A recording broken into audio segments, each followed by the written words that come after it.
So just to let, Yeah, okay. We are on live. We're on live, It does okay. pop up on this top, so just.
Okay, I just reached out to them to see if they're popping on.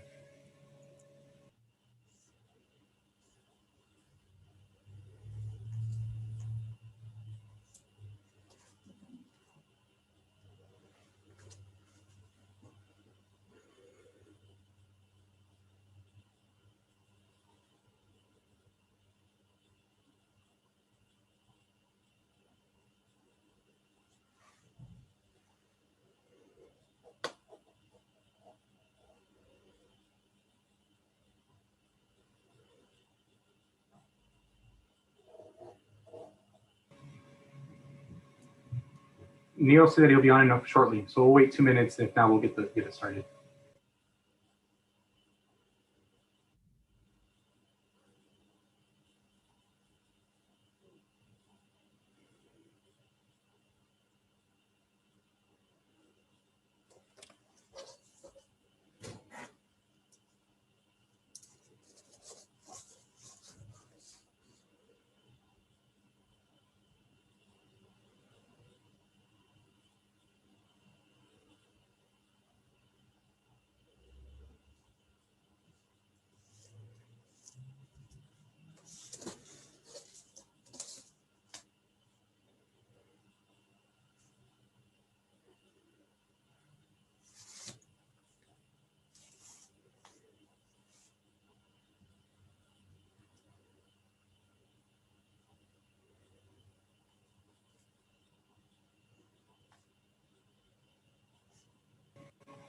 Okay, perfect. Are you there, Neil?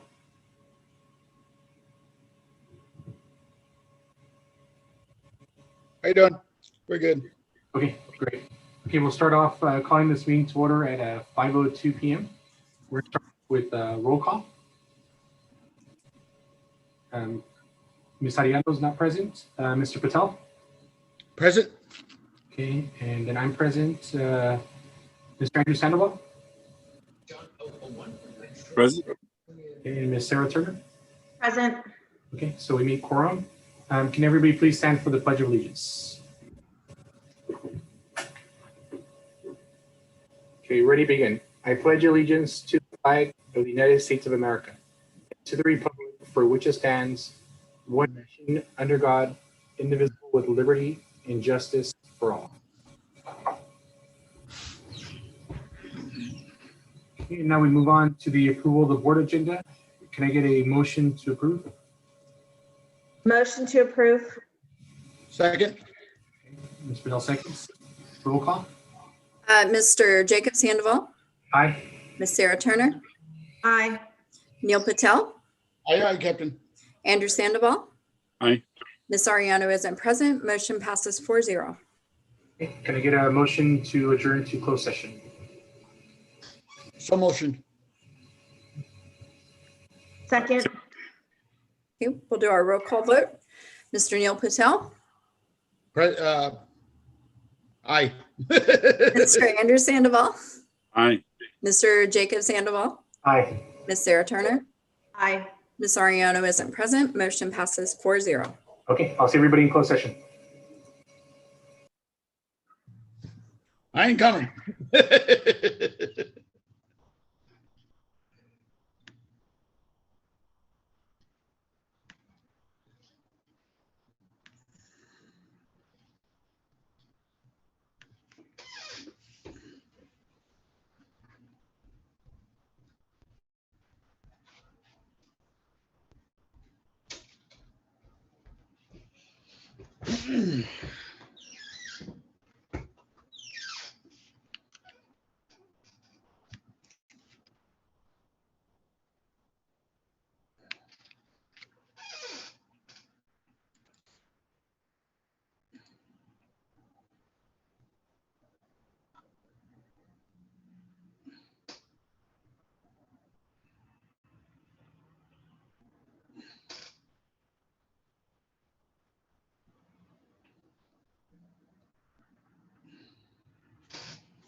Neil, are you going to go to closed session? I thought this was in closed session. I'm not out yet. I'm sorry, darling. No, you're still in open session.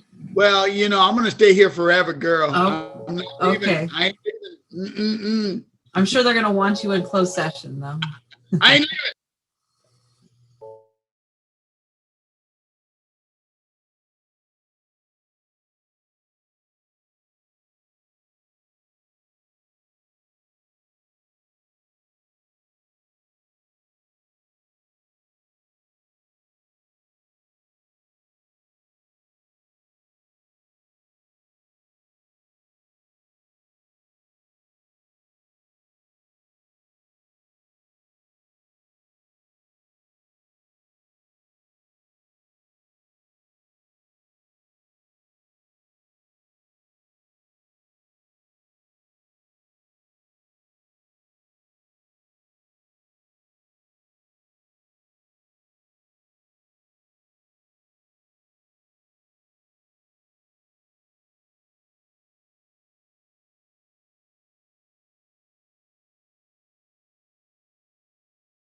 It looks like, great. Okay, looks like everybody's there. Okay, so we are, let me get my agenda real quick. Okay, we're reconvening back into open session. There was nothing to report out, nothing was voted on in closed session. So we're going to move forward to item 3.0, approval of a consent agenda. Is there any questions, or can I get a motion to approve the consent agenda? Motion to approve? Second. Okay, we'll do roll call vote. Ms. Ariano isn't present. Ms. Turner, Aye. Mr. Jacob Sandoval, Aye. Mr. Andrew Sandoval, Aye. Mr. Neil Patel. Aye, Captain. Motion passes 4-0. Okay, perfect. So we move on to 4.0. First is 4.1, RTA. Nicole, were there anybody from SRTA here today? I have a comment from SRTA and CSEA. Okay, perfect. Can you read those, please? Yes. Good evening, board trustees. As I report every meeting, we are thankful that the safety of our staff and students has been a top priority. As we move forward with creating a reopening plan, SRTA has been included in the conversation with Ms. Alderman and Ms. Moore regarding aspects of the plan being presented to you tonight. We are pleased with the plan that has been created at this time. Now we look to the next phase of developing a reopening curriculum plan. Our members are eagerly awaiting the schedule of this committee because they know their voice matters and will be heard when it comes to creating a plan to ensure our students receive the best possible education safely. I want to highlight that our district has ensured every staff has the opportunity to be vaccinated by sharing clinics around Salinas and now hosting a clinic tomorrow. Our members are put at ease knowing their district is looking out for them. Thank you for this. As we move into the final third of this year, the phrase "go with the flow" seems to be ever fitting. As plans are created, new guidelines are created by outside sources. So we go with the flow. Our members are eager to have their students in person, but want it to be at the right time in the safest way so learning can happen. Our students' social, emotional needs are always on our members' minds, especially since this weekend marks the 1-year anniversary of distance learning. We are always seeking new ways to engage our students, support families, and to continue to make learning fun. Thank you for listening to our teachers to ensure we have what we need to best serve our students academically and emotionally. Kate Stover, SRTA President. And CSEA, good afternoon. I want to make a comment and introduce myself on behalf of CSEA 503. We have a new board team. Omar Blanco is the new president and Juanita Casillas is the new vice president.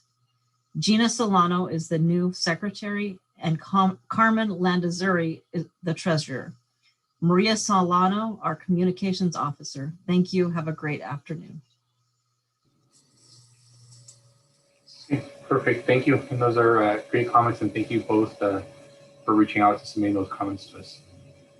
Okay, now we go on to Superintendent's Cabinet, Nutritional Services. Hi, good evening, everyone.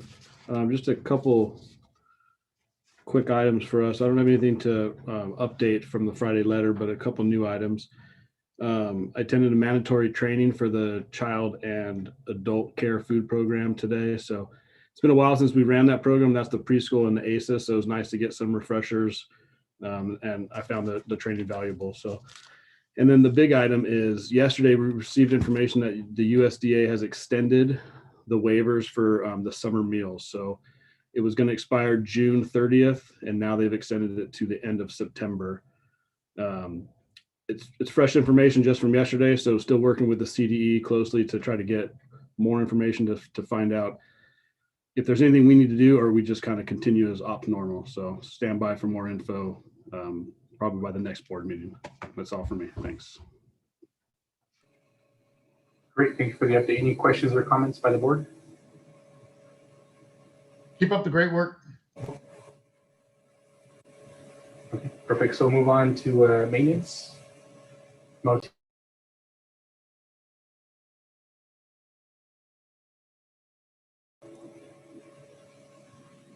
Victor, are you there? We can come back to him. Maybe. Okay. Okay, we'll move on to Chief Business Officer. Good evening. I do have the second interim presentation on my business item, so I'll go ahead and wait for that to give you all of my report. Just a note on the consent agenda, you are going to find the 2 letters from MCOE approving the public disclosures from classified, the minimum wage, and certificated that we approved during the last board meeting. Thank you. Okay, thank you. Any questions or comments from the board? No? Okay, thank you for the update. So open up your camera, and then when they call on you, click on the mic.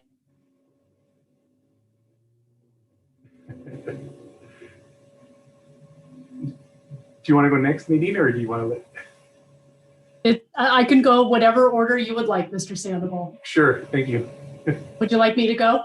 Yes, please. Okay, great. Thank you. Good evening, everyone. It's nice to see you. I'm excited tonight. We're going to have a guest presenter doing my report tonight, very brief presentation. So I would like to welcome, I believe he's in the waiting room, my colleague and right hand in my department, Mr. Peter Fleming, our coordinator of special education. And he has a project that he's been working on with our department. And I asked him if he wouldn't mind putting together a short presentation for my portion of the director's report tonight. So Peter, please go ahead and take it away when you're ready.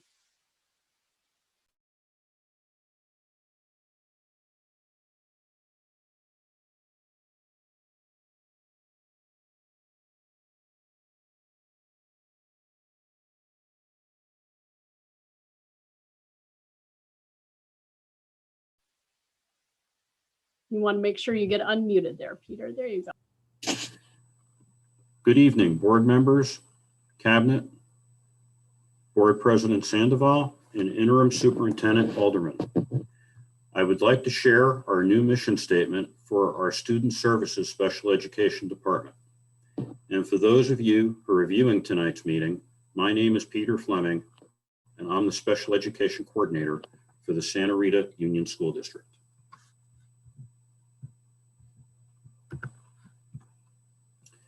Just to give you some background on how our new mission statement came to be, I am currently in my second year of the AXA Clear Administrative Credential Program, and my end of the year project is to develop a mission statement for our department.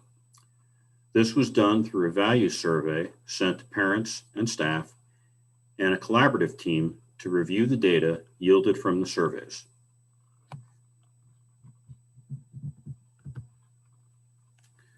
A survey was sent to parents and staff in English and Spanish, asking the participants to identify the values they believe reflect our department.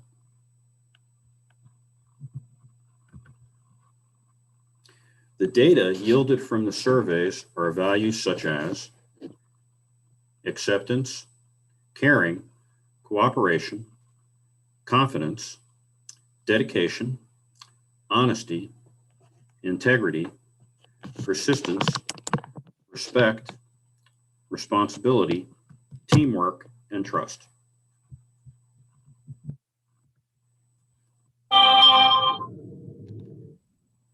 The collaborative team met over 3 sessions. We reviewed the values that were yielded from the surveys, and based on the data, we crafted a mission statement for our Student Services Special Education Department. The collaborative team included Cara Lowney, RSP teacher, Bolsa Knowles, Adriana Mendez, speech language pathologist, New Republic, Stephanie Sturgis, RSP teacher, McKinnon, Julie Donovan, STC teacher, New Republic, and Catherine Baldwin, STC teacher, McKinnon, and Janelle Silva, RSP teacher, La Jolla.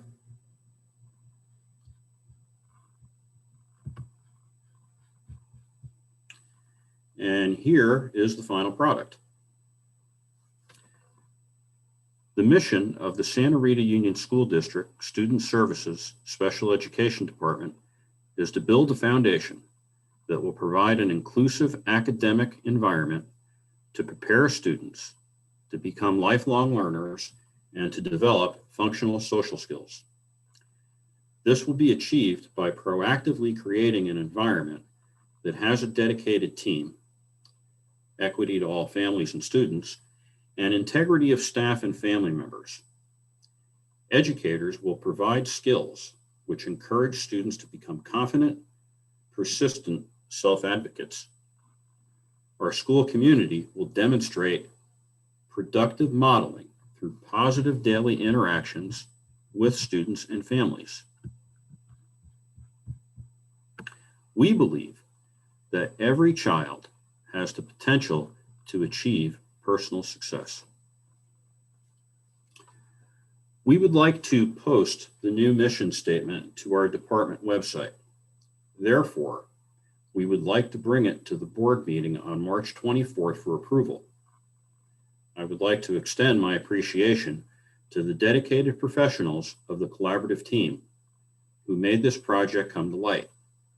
And I would like to thank all of you this evening for allowing me the opportunity to present the final product. Thank you, and have a good evening.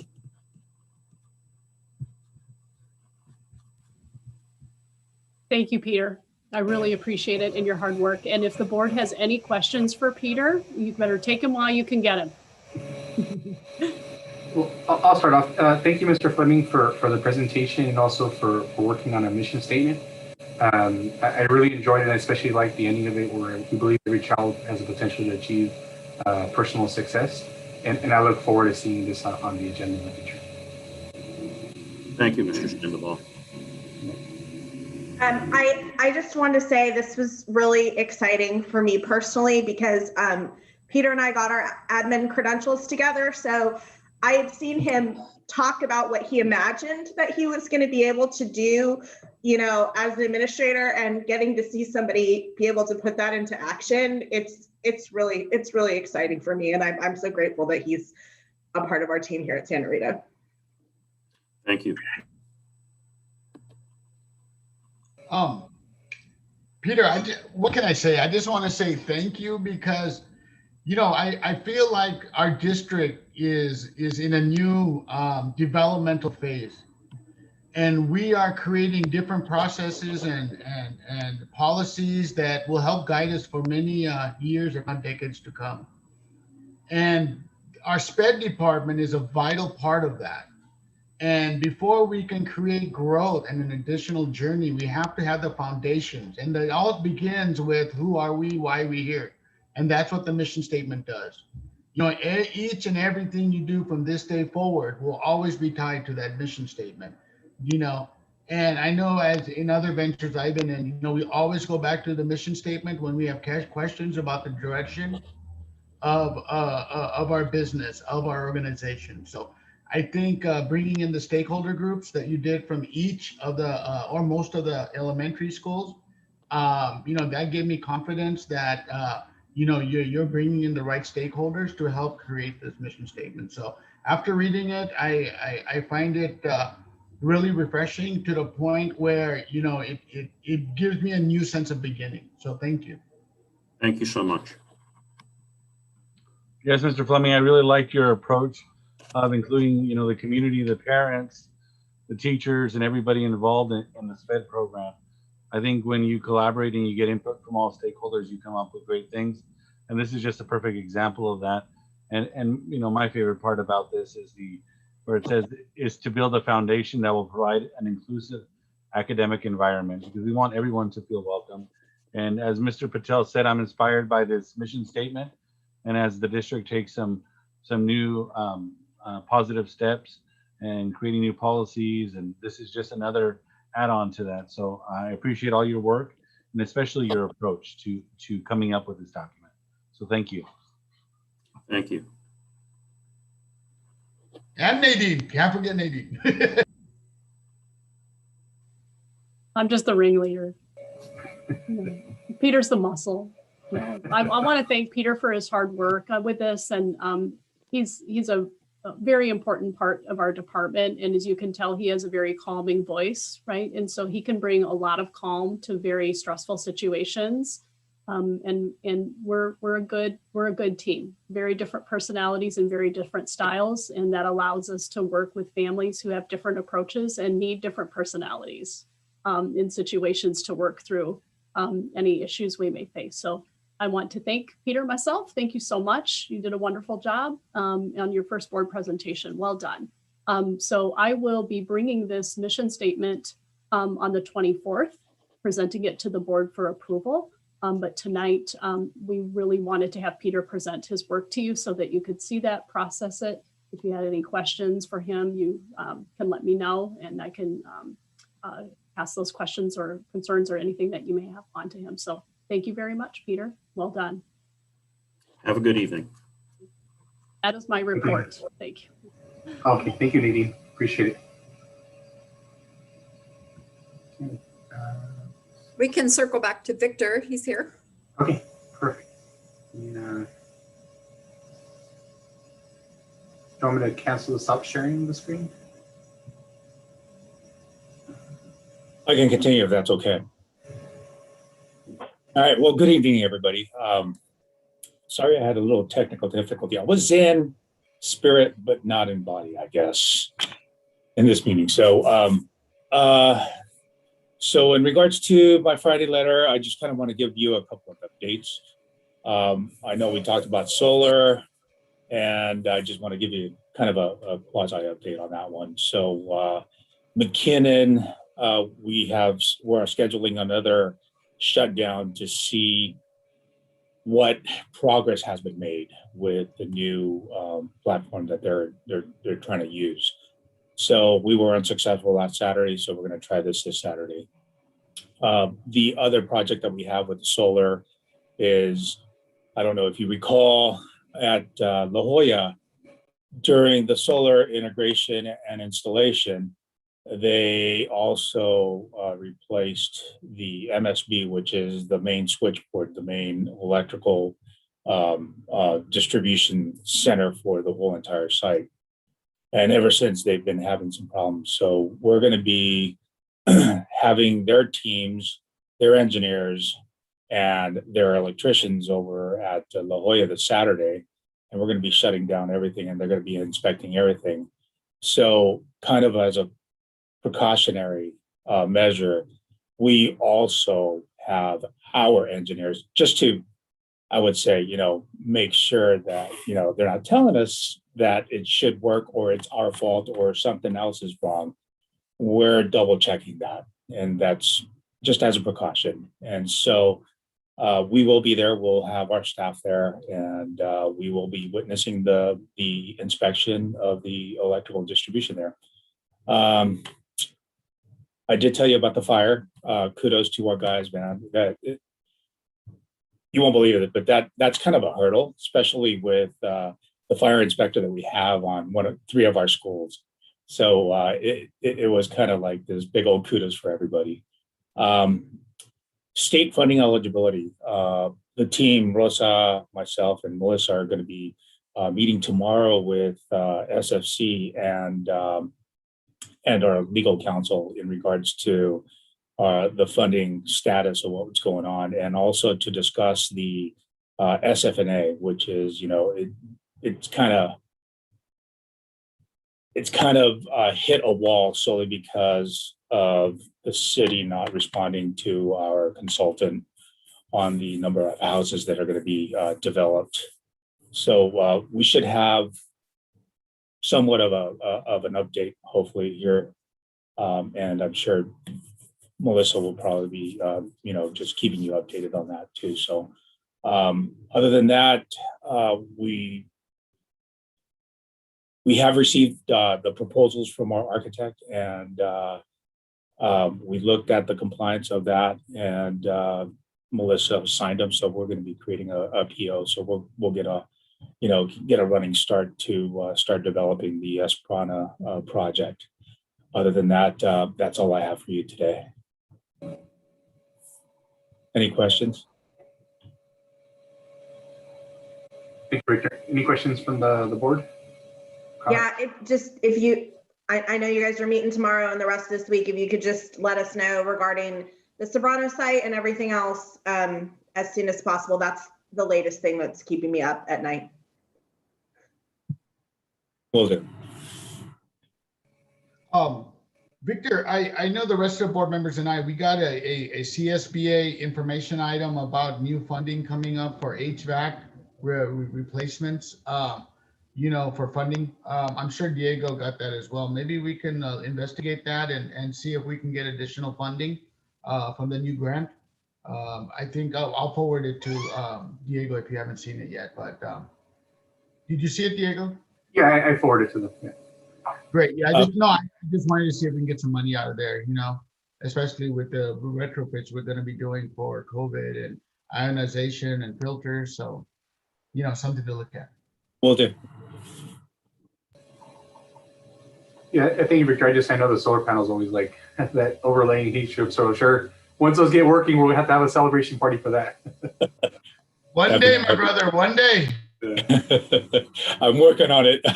I don't know, man. It's taken a lot out of me. I get a little frustrated. There's always an end. There's always an end. I just get a little frustrated. That's all. If there's no other questions, okay, so we'll go over to human resource. Thank you. As Kate Stover shared in the SRTA report, Melissa and I have been begun conversations with SRTA about bringing students back on campus, and we're excited to collaborate with them for the instructional planning that comes along with that. We also met today with our classified leadership and had a really productive meeting and set up a regular schedule where we can meet as an employer-employee relations committee just to resolve low-level things that may come up and collaborate on various plans in a collaborative partnership. So that was great. We also have our vaccine clinic tomorrow. Nurse Semmelman, Melissa, Nadine, and I have all been working along with any support person we can gather. I know Victor and the crew set up yesterday, got Bolsa Knowles gym all set up for the clinic. And so we're really excited, and I'm sure Melissa will share more about that. But between that clinic and then the vaccine slots that we were given by MCOE last week, we've been able to give every employee in our district who is able and interested in getting a vaccine at least the opportunity to get started with that. And so that's just the best news I think that we can have in this time, coming up on the 1-year anniversary of this pandemic. And that's all I have. Thank you. Thank you, Becky. Any questions from the board? I have a comment as usual. Becky, I don't know what to say. As a human resource manager, if you will, it is your responsibility to look after and maintain our human resources, period. In terms of making sure they're getting paid, making sure they're getting benefits, making sure they're getting, information taken care to make sure we can provide the services that we do.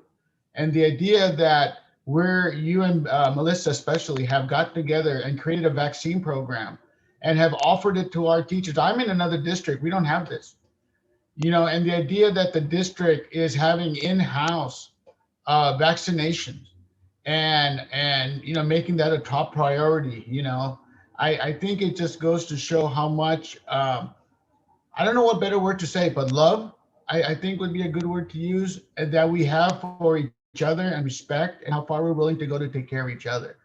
So I just want to say thank you. I mean, I know in education we get bottled down with dollars and monies and policies and issue, but this was none of that. This was something more heartfelt. This was more of, hey, I'm going to give out, to me, medical care, health is the closest thing you can get with somebody else in terms of showing them you really love them. And that's what you guys are showing, so thank you for doing this. Thank you for bringing it in-house. And to the teachers, thank you for being flexible, and working with us on this. It's a terrible situation we're in, and the safety issues are there, but through love and care and respect, we're going to get through this. So thank you for everything you guys are doing. That's it.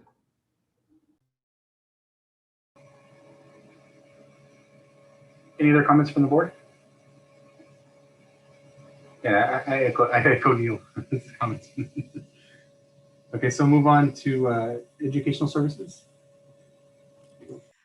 So for ed services, we're trying to get as many of our LPAC tests done. We're waiting on information from the state. The latest news is that we should hear about the waiver request for state testing or by March 17th.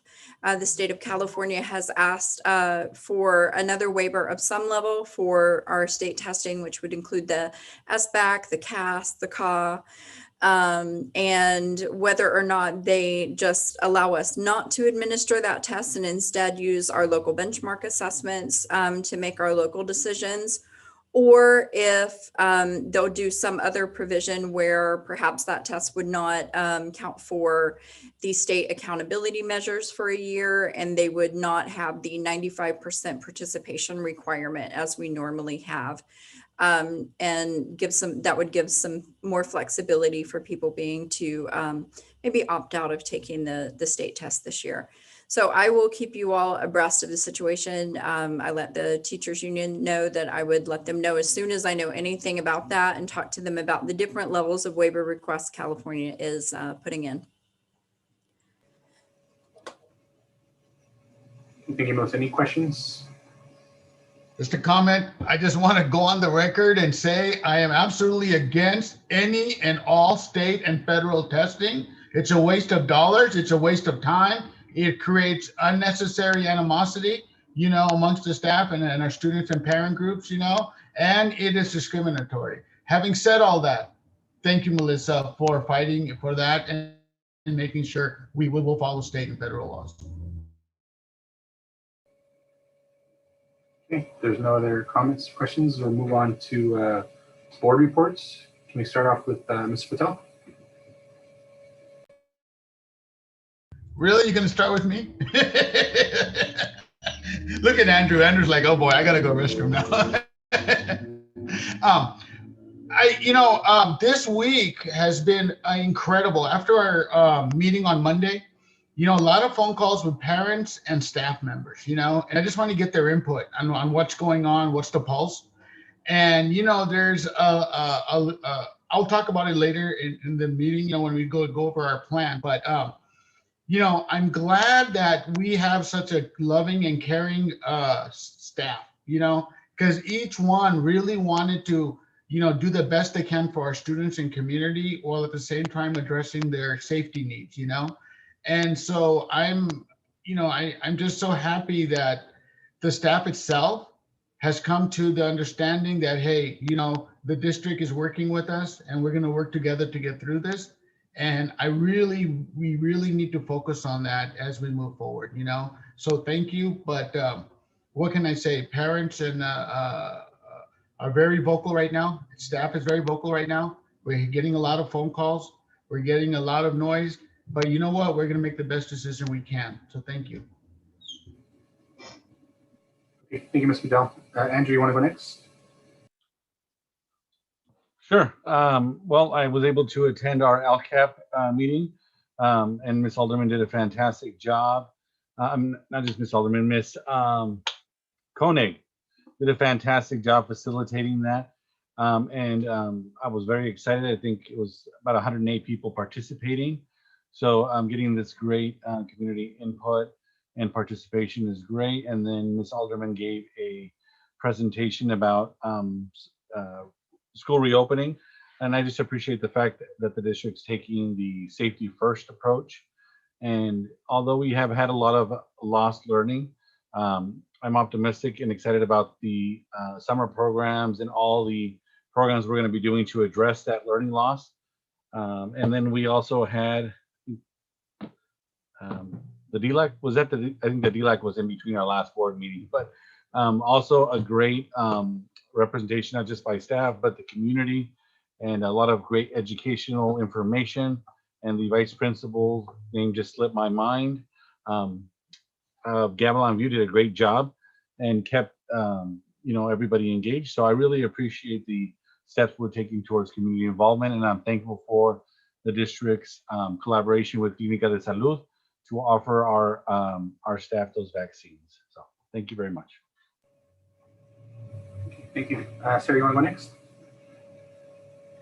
Yeah, I want to thank my fellow board members and Melissa for everybody participating in the Good Beginnings workshop with CSBA. I thought that was an excellent time for us to all be together. And then I had a request, just a thought I have for the district as we potentially move forward to reopening. If like every 2 weeks or so, the district can send out a notification to parents about availability of vaccines in our area. I just feel like we vaccinated our staff, but if we reopen, things happen like parents, clump together in front of the schools while they're waiting for kids, or they clump together at the big bus stops and that kind of thing. Like, even if our staff is vaccinated, reopening schools creates an opportunity for a bunch of other adults to share germs with one another. So everything that we can do to stop the spread in our local community and get the information out there about being vaccinated. A huge percentage of our families are double and tripled up. So, there's just a lot of potential to spread germs around, especially if people, haven't got the vaccine yet. Thank you, Sarah. That's an awesome idea. So for myself, I attended 2 workshops on redistricting, one put off by COE and one put on by CSBA, just to kind of get myself a little more familiar once we kind of jump in that process as far as kind of what goes into it and stuff. And then I do appreciate, as Sarah was saying, the board and Melissa for attending the Good Beginnings workshop. It was awesome, just to reiterate, hearing everybody's stories. It kind of makes us kind of personalize things a little bit and kind of understand why we're all here and what our goals are. So I definitely appreciated that. And that's all for myself. So we'll go to Superintendent's report. Melissa? Great. As Becky mentioned earlier, we've got our vaccine clinic tomorrow. So a lot of us will be over there helping out, especially at the beginning, as we help make sure everybody has their forms filled out, or if they don't, that we are able to offer them the blank one to fill out that they need with their questionnaire. Everybody on this team has a hand in this. Chuck is putting coffee out for them to have throughout the day for tomorrow on the fly, even though I know he had to get the supplies for it today for me. So this team is amazing, because when I ask them for help, they're all in, and I cannot sing their praises enough. And stepping into this job, that choice was so much easier because the people around me that I work with. I want to put that out there. I want to also point out Elizabeth Simmelman. She's not part of this meeting, but she went above and beyond to secure this clinic with Clínica de Salud. And for our staff, not only our staff, but we were actually able to offer some appointments to some neighboring districts because we have the ability to help out our neighbors. And I was happy to do so. So we'll have some folks over from Alisal. We'll have some folks over from MCOE, and we may even be getting a few from the high school district, if I'm correct. So we wish we could have helped more, but we had some time constraints and working just around different ways people were allocating appointments. And we did the best that we could, and we are helping as many as we can with our little district, and which is it's who we are. So it's what we do. And I'm so proud of being able to do this and the work that we're going to do with SRTA and CSEA to be able to safely reopen for an in-person option for our students as soon as we can. We're scheduling a town hall for our families for further information and engagement for Thursday night. I'll give you a little more information about that later, but we'll start all together, and then we're going to do a breakout room in Spanish and a breakout room in English and run those meetings simultaneously with the information and give people an even greater chance for the question and answer session like we had at our LCAP meeting. So we're just going to kind of expand those conversations out.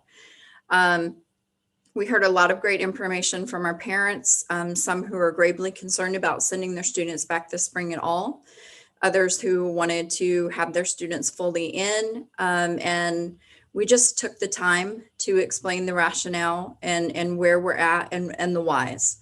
So, you know, and taking into consideration ways that we can ensure that our students still maintain contact with that teacher they've spent all year with, even if they opt for that in-person learning option, and what that might look for us.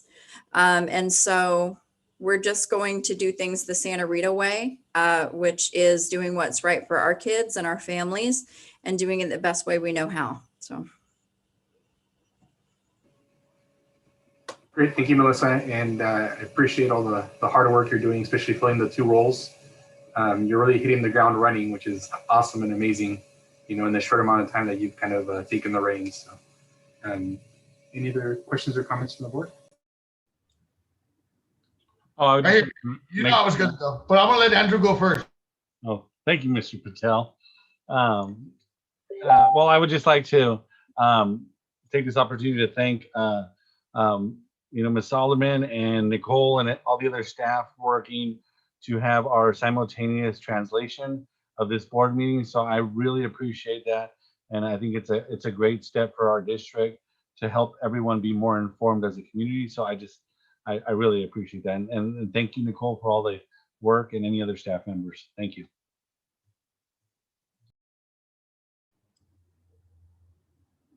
Okay. Melissa, first of all, I just want to say, you know, thank you would be not enough of a strong enough word.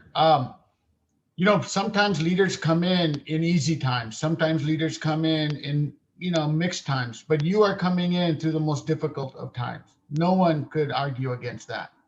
You know, and the fact that you have been part of this team and you have been grown from within our district, and you are part of this district and have been for years now.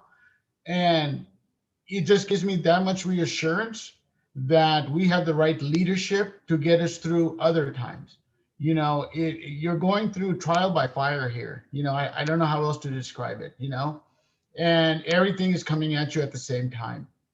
And for me, it's in these times where people's character get defined, you know, and not only yours, but they're all in the entire admin team. I'm looking at Chuck, I'm looking at Nadine, Rosa, Victor, Becky, I mean, Nicole. I mean, you know, everyone has to run at a much higher level because of the uncertainty, and in this case, fear, you know, fear.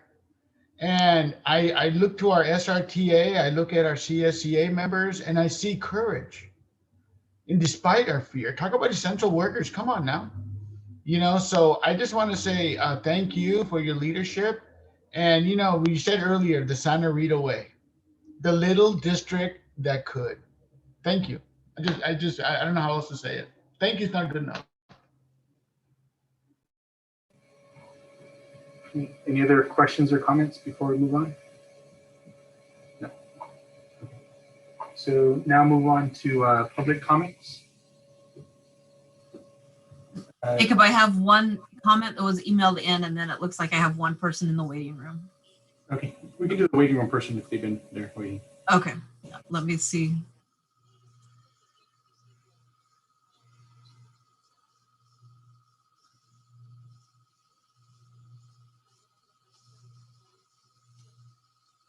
Rocio, are you there?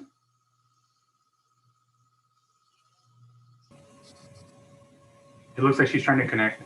Okay. If you want, well, she's trying to connect. I think I saw the one that was emailed. Let's see. Do you have that one? I do. Would you like me to read that for you? Sure. Could you put it in? Hello, board members. I hope this statement finds you all well. I want to express my concerns about the transparency and communication from the district in regards to reopening the schools for campus instruction. At this time, the only correspondence I've received has been a survey which I feel is inadequate. What are the district's plans to reopen? I understand having all of our staff who wants to be vaccinated first is a priority. I also understand that Dr. Moreno did not support our teachers in making them a priority, which is who the district blames. However, that doesn't mean preparing for the future should not be put on pause. For being as small of a district as we are, 3,500 estimated, compared to some of the other surrounding districts in our county. Example, Alisal District estimated to be at 8,000. How are we going to be one of the last districts to open? How do we not have a plan set? Where is the communication and collaboration with your community? I am all for schools opening up. Please share the plan, include your community. We care and we want to support the district, but there needs to be communication and transparency. Thank you kindly, Ariel Torres. Okay, thank you, Ariel, for your comments. We always appreciate feedback. I think there's a town hall meeting coming up. So I think a lot of us is going to be an interest. Is Rocio having trouble connecting? I don't see her microphone. On our end, it shows that Rocio is connecting to the audio, so it might be. Okay, so I think I don't think it's going to go through. If we could message her if she wants to call in. Yeah, I think that's a good idea. Yeah, so we'll keep going. If you're able to get her in, then we'll kind of loop back in. Sure. Okay, thank you. Moving on to 6.0 versus 6.1.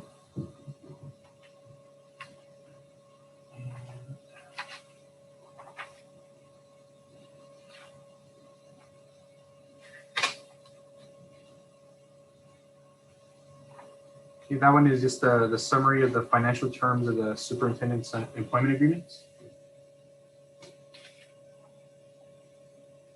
So I think the public had a chance to kind of look at it, and I don't know if the board members have any questions or comments regarding it.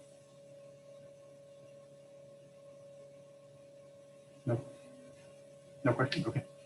So if there's no questions, we'll move on to 6.2. It's only an informational item on 6.1.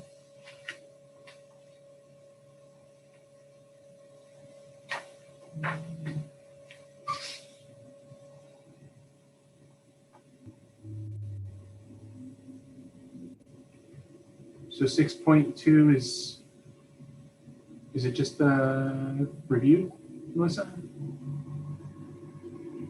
I believe you should have do you have the statement from Lou for 6.1? I believe there's something that you need to read. Okay, hold on, let me, okay, you're right. Okay, you're correct. Okay.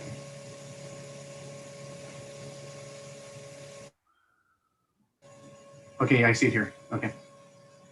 So this is the district will be considering approving an employment agreement for Melissa Alderman to serve as acting superintendent from March 1st, 2021 to April 4th, 2021, and then as a district's permanent superintendent commencing April 4th, 2021. A summary of the financial terms are as follows. The base salary of the position of superintendent for the current school year will be $212,000. The superintendent will have a salary schedule for the term of her contract, which reflects a 2.5% increase in the base salary year. For the current and the following school year, the superintendent should be placed on step 1. In the 2022 to 2023 school year, in each year thereafter, the superintendent, upon receiving an overall evaluation rating of satisfactory or better, should advance to the next step of superintendent's salary schedule. The superintendent is entitled to receive the same stipend for advanced degrees as other certificated management employees of the district. The superintendent will continue to be provided with the same health insurance and life insurance benefits that are provided to other certificated management employees in the district. The district will provide the superintendent with a district-owned laptop, computer, and a cell phone. The district will pay for the superintendent's membership in the Association of California School Administrators, ACSA. The superintendent will have to work a year of 225 days with no vacation days. If the superintendent works more than 225 days with board approval, the board may choose to pay her for a maximum of 10 additional days. The contract provides that the board may terminate the superintendent without cause, but if that right is exercised by the board, the district will pay the superintendent his or her salary and benefits for a period not to exceed 12 months or the remainder of the term of the contract, whichever is less.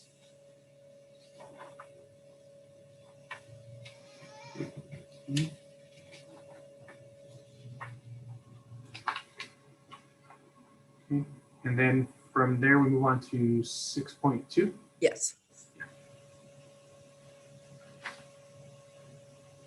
I'd like to make a motion to approve 6.2, just to let the public know we have discussed this extensively as a board, and we've had a lot of meetings with legal counsel and made sure that this is as legal as we possibly can make it, so that people know that there was a lot of thought that went into this. I will second, but with a quick comment.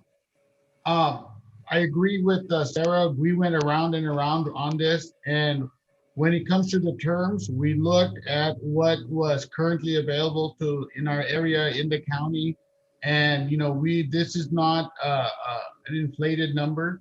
We got this based on existing salaries, and so I just want to make sure that is clear to the public. That this wasn't a number that was outrageous. This was a number that was heavily researched, and we went on the moderate to lower end of the range. So I think we did a good job. So thank you, Melissa, for being available. We needed the right person at the right time, and you happened to be there with great amount of experience and a great amount of attention for a better future. So thank you. Yeah, and before we vote, we did have extensive conversation, as Sarah was mentioned. So thank you guys both for bringing that up. That even though we're voting on it very quickly, we've already had lots of closed session meetings and stuff to discuss it and talk about it. And I'm excited, especially how much Melissa is able to do in a very short period of time under a pandemic. So once we reopen schools into the future, it's going to be exciting to see what happens in our district. Yes, I'm also excited at the energy direction and her hitting the ground running. I'm excited at her leadership and willingness to collaborate and work with the board to develop our upcoming goals. So I'm excited, well, we already have a first and a second, so let's vote. Okay, so can we do roll call? Okay, Mr. Neil Patel. Aye, aye, Captain. Aye, aye. Ms. Sarah Turner. Absolutely aye. Mr. Andrew Sandoval. Yes. Mr. Jacob Sandoval. Aye, aye. Ms. Ariano is absent. Motion passes 4-0. Okay. Congratulations. Thanks. Okay, let me just get that. Okay, moving on to 6.3. So for 6.3, we're looking at currently we create our board agendas as a Word document, and it's kind of cumbersome, and it doesn't allow for searching of old board agendas. Most of our local districts use board docs in order to facilitate the agendas, and what's really great is once you transition to that, any of our new agendas, you can search them by key terms, words, phrases, and go right to those agendas. I think it just makes our process more transparent for the public, wanting to go back and review items for us, or when we need to go back and research something, because sometimes we need to look for an old board agenda. And right now we're scrolling through each one that we think it might be to look for an item. And it'll make an easier process for the administrators in the district creating and generating our board items with clarity, and it'll help mitigate some easy human mistakes that we make by transmitting things in a Word document and back and forth with formatting. And part of this initial cost is to get the program set up for us, up and running, as well as the initial training that we'll need in order to use the program. But ultimately, it's an investment, and I felt like bringing it to you because it certainly makes it an easier process and it makes it much more accessible. I think, and I agree, actually. That's awesome that you put it on the agenda. That was one of the suggestions I was going to think of. So that's awesome. You're thinking ahead. I beat you to it. That's all. Yeah, you beat me to it. Yep. And I'd just like to say, in the district that I work in, I search the board agendas electronically all the time. What was the right hire date for that person? Who did we use for science camp last year? Like, it's immensely easier to be able to do a search and it pops up for you. And I think we had to speak speaker earlier asking for board transparency. I think this will hit it pretty much on the nose, thank you. I'm excited at all the different tools. Be able to take notes on there, the recording of votes. I mean, it's just fantastic. I think it's gonna make it a lot easier for the community to find what they're looking for. Sometimes people log on just to see how people voted, and that'll be recorded. They don't have to wait till the next time or try to call somebody. It'll be on there. So I'm glad that we're moving towards this, and I appreciate being able to follow the agenda, in the documents right, as we're going, as opposed to scrolling back up and down. So yeah. I think it's a great tool. Thank you for bringing that forward. Okay, so I'll make the motion to approve 6.3. Second. Okay. We'll do our roll call vote. Mr. Neil Patel. Aye, aye.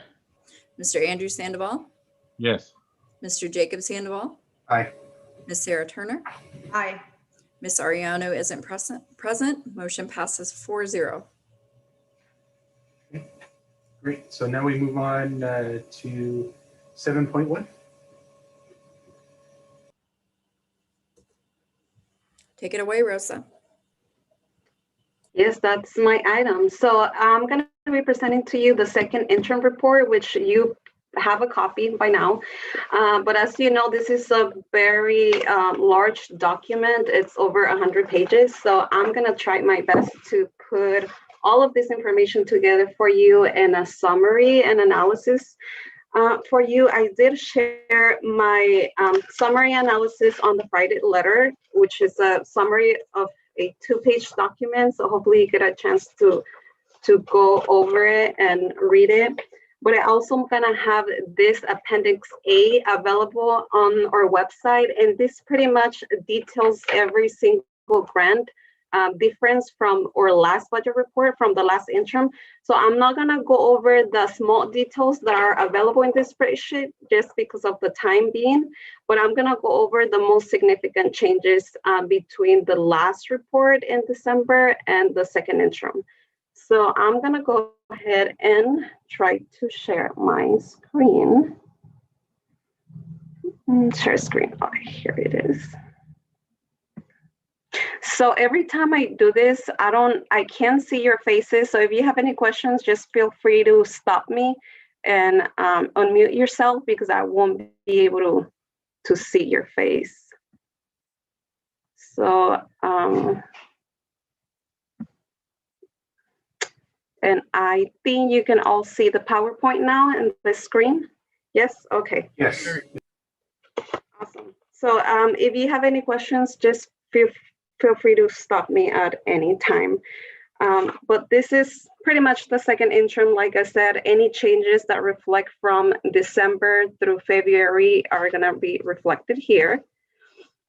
These are some of the budget highlights. So as we move through the budget, just keep in mind that this is a budget, it's a living item, meaning that it's continuously changing over the time and on a weekly basis, monthly basis, or a budget is changing as we get more information from the health department, the county office, the state, the federal.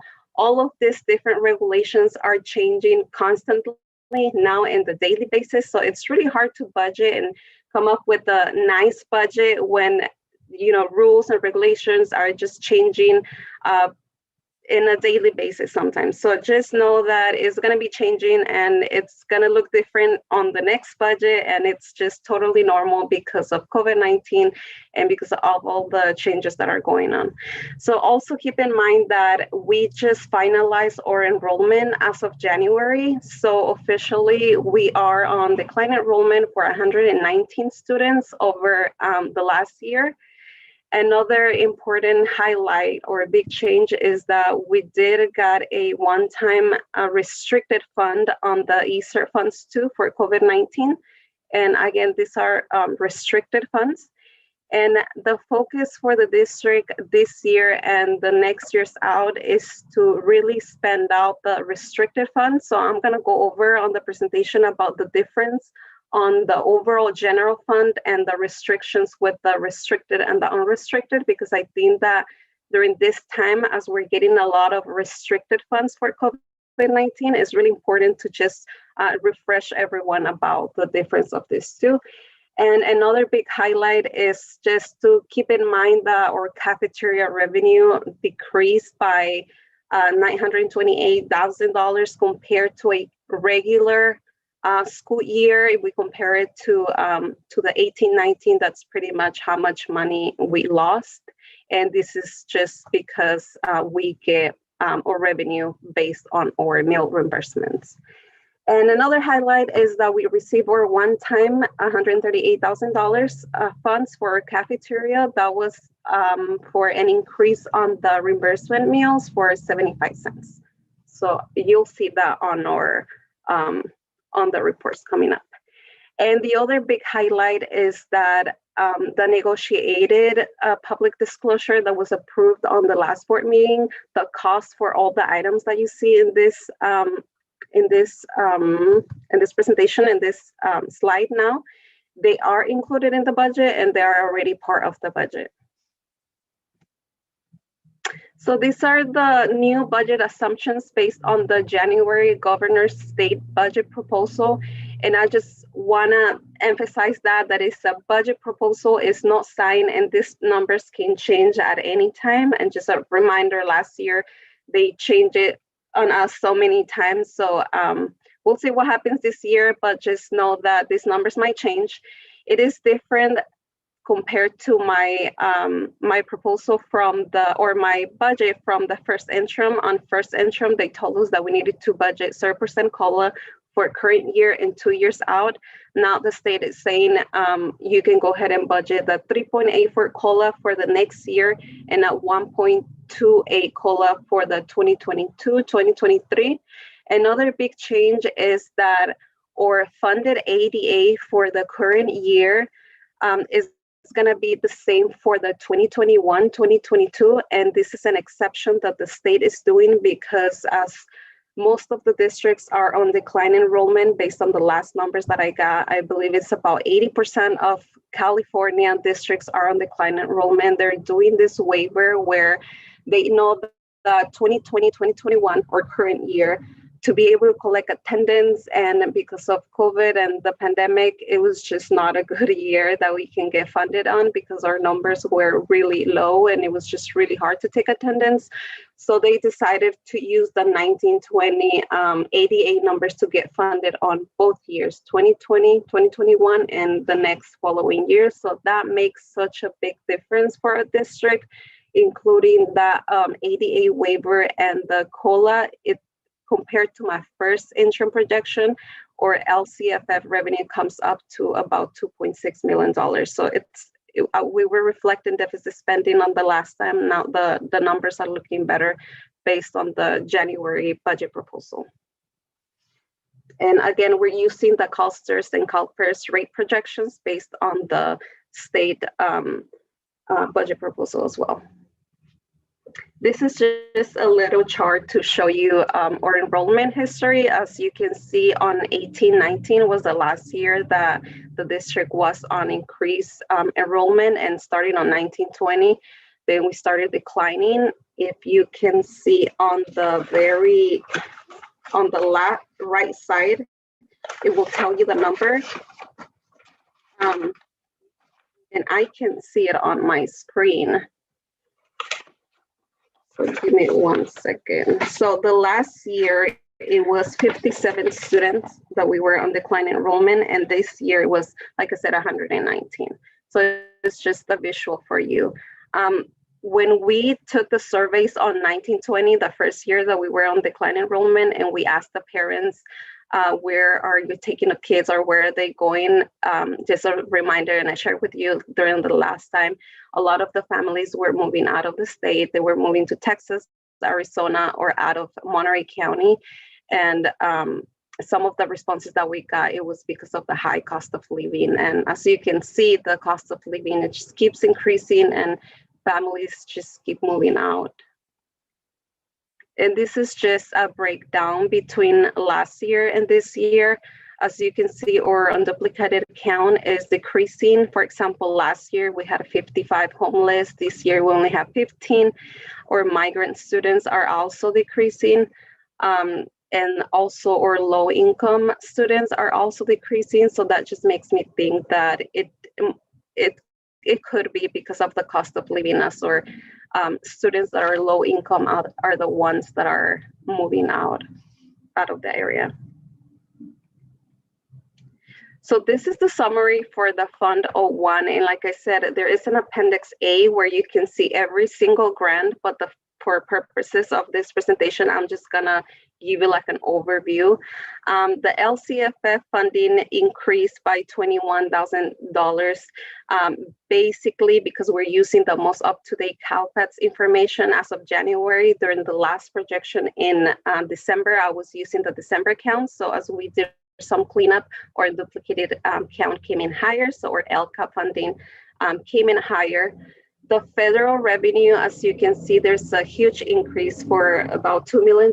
This is due to the one-time ESSER funds that we received. We haven't actually received the cash. We hope to receive that by May, but we actually got the letter saying that we're gonna get the money. So that was about $2 million. And then the other big adjustment, it was the local revenue, a decrease on a revenue. This was due to the AB 602 grant that we received through MCOE. At the same time, that grant is used to help out with the special ed costs, of course, and also through the build back. So if you see on the 7,000s at the very bottom of the expenses where it says, let's see if I can use my mouse. Oh, here you go. Other outgo. There is also a decrease because our build back also decreased. So they decrease our grant that we get, but they also decrease our expense by the build back that we have to pay back to MCOE. So it kind of like help out to balance out a little bit there. Our certificated salaries, we actually had a savings due to the stipends new process that we have this year. And with that savings, it was about, including the benefits, very close to $400,000. We were able to afford the public disclosure and agreements with our certificated union. And we were also able to, part of the ESSER funds to allocate about $150,000. That's why you see a slight increase there. However, please note that the ESSER funds were $150,000 were allocated there, and then the other about $800,000 were allocated on the books and supplies line, because when we got the money, we tried to get a plan, and we just acknowledged that we got the grant and we're going to spend it in areas, but we don't have specific accounts and the amounts yet. You're going to get an expenditure plan for the ESSER funds pretty soon. The good news is that this funding, it's a one-time funding, but we actually have more time to spend the funds. So we can spend it between this year, the following year, and the third year out. So basically 3 years to spend the funds. So we have still, time to have a really good plan. It's not like the other one that we've got that we only had a few months to spend the money and there was not a lot of time to plan. So the good news is that we can move those around, and they are going to get moved as soon as we get that plan approved by the board. So that's going to come up to you soon. The classified salaries increased because we moved some of the expenses from our cafeteria fund to the general fund. It's something that usually we don't do, but we got, again, these restricted funds that were restricted to just Fund 01, but we were able to allocate expenses through the cafeteria fund because it was something that it was allowed, but we couldn't do any transfers out from that restricted fund because it was restricted. So we had to move expenses out of the cafeteria fund to the Fund 01 for restricted funds. And I'll go a little bit more on that. I know it's a lot and it might be confusing, but it will make sense once I go to the cafeteria fund. Because we were able to move the expenses in the restricted to use those COVID-19 funds, we were able to reduce our transfers out. If you remember, during the last first interim report, we had transfers out to the cafeteria by $0.9 million. So right now we were able to decrease it by $608,000, and so it looks better. What we pretty much did overall is to use the restricted and funds for those expenses, and we use those unrestricted funds to be able to cover the priorities for a district, like negotiations and priorities that we need to allocate due to COVID-19. So that's pretty much a quick review. Other services were reduced as well. This was due to the school site funds that we provide. Some of the school sites had allocated money on the books or other services, but now they're allocating more of those salaries into salaries for extra hours for teachers, because at the beginning of the year, they didn't know where to spend the money. So sometimes they just put it on other services. And once they know that they want to provide extra hours, then they move that budget into the hourly for certificated. So that's why it looks like we had a reduction in other services. And the good news as well is, as we were able to move some of those fundings around, we were able to have unrestricted funded to allocate the OPEB liability. As you can see, that one is all the way at the bottom. That's $102,000 that we used to have all the time, but I remember a year ago when they announced that we're going to get this huge reductions in revenue. We took it out, and because of we didn't know what was going to happen with our funding and the cash deferrals. We took it out and we took a break. But right now, because we were able to allocate everything back, we're able to put that in there. And it's a good news. So overall, as you can see, we're going to end up with a surplus of 865,636. Excuse me, Rosa. Yes. Who made that decision with the OPEB? I want to thank that person right now. Myself. I know it was one of the priorities for the board. So I usually go back and look at the priorities for the board and what they wanted to put in there. It is a good habit to do. It also is not only good for the long-term liability, but I find out as well that it's also going to help out the district's rating. And the district rating is pretty much like the credit score that we have. We want to make sure that we have a good rating in case we want to refinance the bonds, in case we want to get new bonds, in case we're going to get a loan because we need cash due to the cash deferrals. It is the best interest for the district to have these good habits that are going to help the district to improve the rating. So having the OPEB liability there, it's a plus for the district. And I know it's one of the priorities for the district. So I went and go ahead and put it back after moving all of the restricted and unrestricted. Yeah. Sorry to interrupt, but Andrew, are you there? I wanted to just have that little quick discussion with you, let you know that many years ago, I think around 7 years ago, this board decided that we were going to prepay for a lot of the obligations that our retirees would be entitled to. And rather than expending that money at that time, we've been pre-funding it, so that way we're protecting our retirees, and the promises made today will be there for them tomorrow, regardless of our other issues that are going on. We're one of the few, if not only, districts that are doing this. It is open to other districts, but that's how much we care about our employees. We're pre-funding it, to protect their future. And that's an additional thing I love about this district. So when I just heard that, Rosa, I just want to say thank you very much. And Melissa, you got a good group here. That's it. Thank you. And I'll go and I'm going to do a breakdown of our ending fund balance just to refresh everyone about where are we allocating our money and what are we using it for, and the requirements that we have and obligations. So this is just an overview of our revenue overall in the Fund 1. As you can see, our LCFF is still the majority of our funding. It's 74%. Prior to the one-time funding that we've been getting this year, usually it would run about 80%, but now because we're getting more federal funding due to the one-time funding, the percentage decreased a little bit, but still the most of our funding that we get as a district-wide. And this is also just an overview picture of our expenditures. As you can see, most of them go to salaries and benefits. And if you look at this chart, is including both restricted and unrestricted, which is about over 70% of our expenditures that go to benefits and salaries. When you look just at the unrestricted side, it's 82% of our expenditures that go to salaries and benefits. So this is where I want to get a little bit in detail on the difference between the unrestricted and restricted.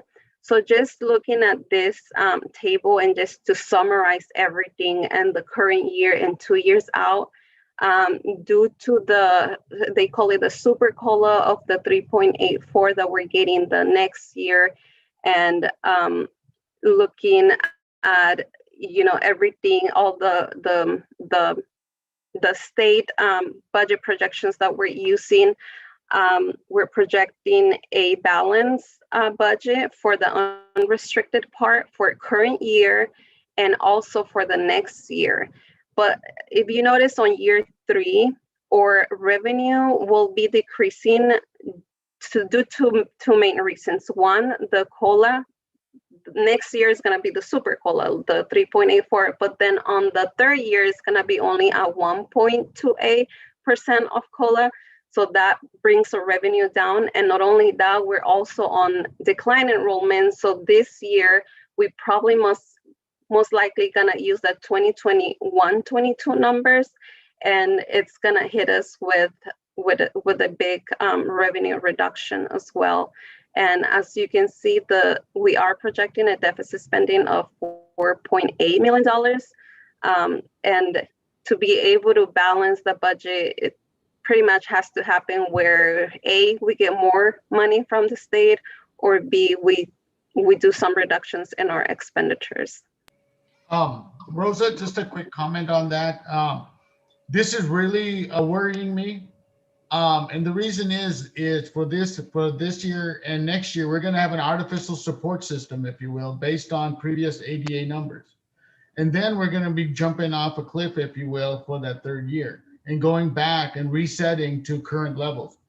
And that coupled with our additional expenses toward our pensions, So I think, for me, this is a major warning call, if you will. And I think we as board members really need to look at this issue and make sure that this artificial numbers we're seeing doesn't end up costing us for long-term obligations, So I just wanted to make that clear to the board as far as what I'm seeing, and I hope you're seeing the same thing. Thank you. So, yes. I also have a question. So part of that is also assuming that we continue the downward trend as far as declining enrollment. I think that's another big aspect of it that we kind of talked about is the inter-district transfers and kind of promoting the school in the future and kind of setting it up. So hopefully that kind of offsets part of it as well. Yeah, and this is taking a conservative approach when it comes to decline enrollment. My projections are pretty much if we keep losing about 120 students per year, this is how we're gonna end up. And if we don't make any reductions or any changes, this is what will happen. The good news is that we have time to get prepared for that. And that's why the state is giving the district this ADA waiver, because they know that, like I said, 80% of the districts in California are in the same situation as we are. We are on decline enrollment. And yeah, the third year out is going to look pretty bad, not only for us, but for everyone else as well. So the good thing is that we still have some time to make changes. So, and then I want to focus as well on the restricted multi-year, because we're getting that one time the ESSER funds.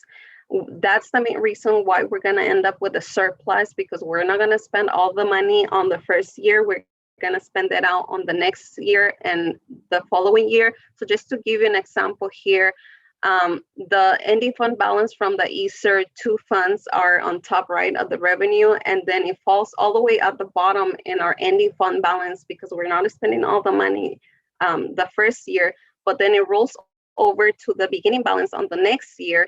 And as you can see, we don't have that revenue anymore on 2021, 2022. So that's why there's a big decline on revenues. And then we ending up with the deficit spending because we're getting the money from the bottom. Just the way that the forms are, it looks like we're deficit spending, but it's to get the restricted funds that were as part of the ending fund balance of the prior year. So even though it looks bad, it's because we're getting the money that we didn't spend last year. And that's why we're showing a restricted deficit spending. Just to clarify for like the public who's kind of watching, is we're getting the money this year, but spending it the following year is pretty much what's going to happen. Yes. So as you remember, maybe a few board meetings ago, I talked about the state pushing the county offices and just all the districts in general because of the 17% reserve, because they noticed that 3% is not even enough for 1 month of payroll. And it's just not realistic when we need the cash, especially this year with our cash deferrals. The reason why we're not going out there and getting a loan is because we have enough reserves to help out with the cash deferrals. So following the guidance from the state, from the county, and it's pretty much to maintain that 17% reserve. So if you look at your multi-year projection, and I took a screenshot and I highlighted how we're going to be able to do the 17% for this year, for next year, and the following year, even though we're projecting a deficit spend.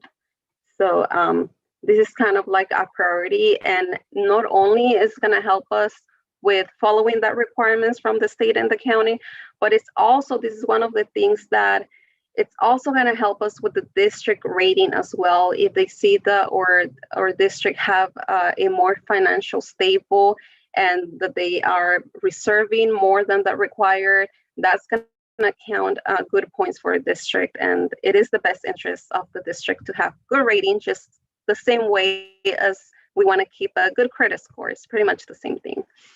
So that's just that. Now, if you look at the MYP, and sometimes I get questions like that, you're looking at, when you look at both unrestricted and restricted and you put all of it together and you said, hey, Rosa, we're having like a $8.1 million on the 17% reserve. Where's all the other money going?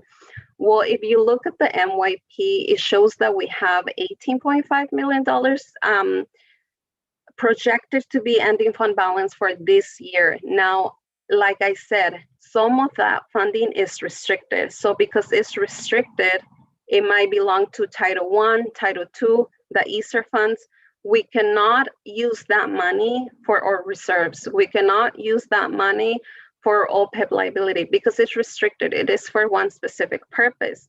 So when we look at our unrestricted available balance, we want to just look at how much ending fund balance we have on the unrestricted side. So just doing a breakdown of our commitments and priorities, out of the $18.5 million, only 16.1 is unrestricted. And this is going to be confusing, but it's the truth. So within the unrestricted, there are restricted funds. So, so for example, we have lottery money. We get both grants. We get lottery that is unrestricted and lottery that is restricted. So within the unrestricted, we have restricted lottery that is specifically to be spent on instructional materials. And then we have the EPA that we spend on salaries. And then we have the LCAP, which is unrestricted. It comes through the LCFF, but then we restrict that fund to be specifically for LCAP to be used on those students with needs. So as you can see, we had reserved the LCAP ending fund balance from last year because we didn't use all the funding because we had to, to close the school. So that was a good decision because this year, LCAP is less and we're using the money from last year that roll over to this year to be able to continue those services without making any reductions. That's pretty much the breakdown. And then you, of course, have the 17% reserves, and we are obligated to have a revolving cash of $2,000. And then the compensated absences is pretty much a liability that we have to keep there for or employee vacation. In one day, when someone quits, we need to pay off their vacation. So it's just a liability that we have to put in there. And then we have increases on special ed costs that keep going every year. That's an estimated for 3 years. And then the very bottom line is increases on employer contributions. That's increases on CalSTRS, CalPERS, health benefits, or OPEB, and other contract services that keep going up every year with the cost of living. So that's just a little summary or where our funding is allocated and why we cannot put all of the ending fund balance because, you know, some of it is restricted. Okay, so this one, it's pretty easy, I promise. This is the child development. So the big difference here is just that we got a new contract because they increased the per rate per student. So it was $155,000 more, and just we reallocated that. We had once we pull out all the salaries and benefits again as of February, it came out to be a savings on certificated and classified, and that also might be because they had budget extra hours and they no longer needed that. So most of the increases went into the books and supplies as the preschool is getting ready for, you know, distance learning, COVID-19, and keeping up with all the changes and the health, the local, the state, and all the regulations. And then the cafeteria fund, it was one of the funds, as you remember, that it was suffering the most because of the reduction in revenue. So on this one, as you can see, the federal revenue, it actually decreased, but then increased with the $138,000 one-time COVID-19 funds that we got.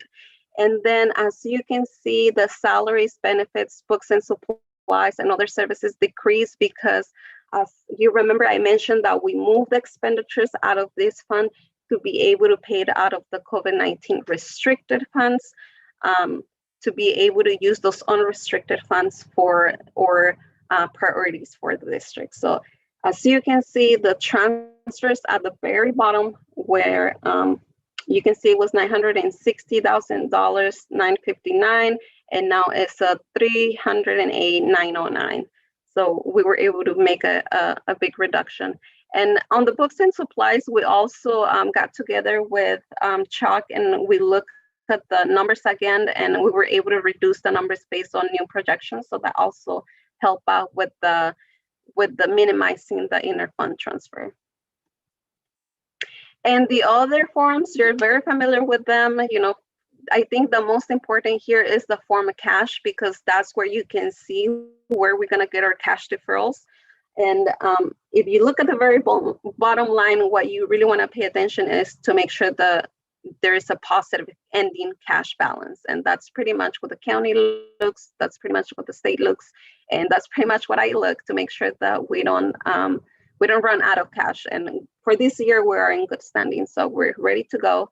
The criterion standards is just a budget analysis. Whenever a percentage changes from my last budget projection, it asks me to explain. So you're gonna see there are a lot of explanations, just pretty much what I presented to you.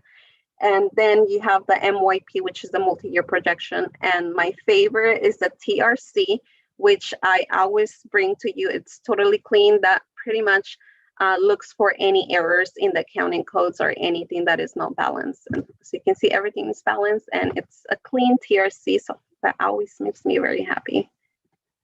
And that's all I have. Please let me know if you have any questions. Thank you, Rosa. Any questions from the board or comments? Well, once again, thank you, Rosa. I mean, you know, I don't know, this last 4 or 5 years have been very difficult in terms of transition after transition after transition, in terms of the budgeting, LCFF, deferrals, projections being redone over and over again, restrictions, additional grant funding. It's just been a kaleidoscope of drama, if you will. So I'm glad we have somebody who's able to decipher that for us and get us accurate numbers. Our decisions are only as good as the information that we are presented. So I trust you. I thank you for your presentation. And please be conservative as you always are with our numbers. And, as I always say, under promise and over perform. So thank you. Thank you.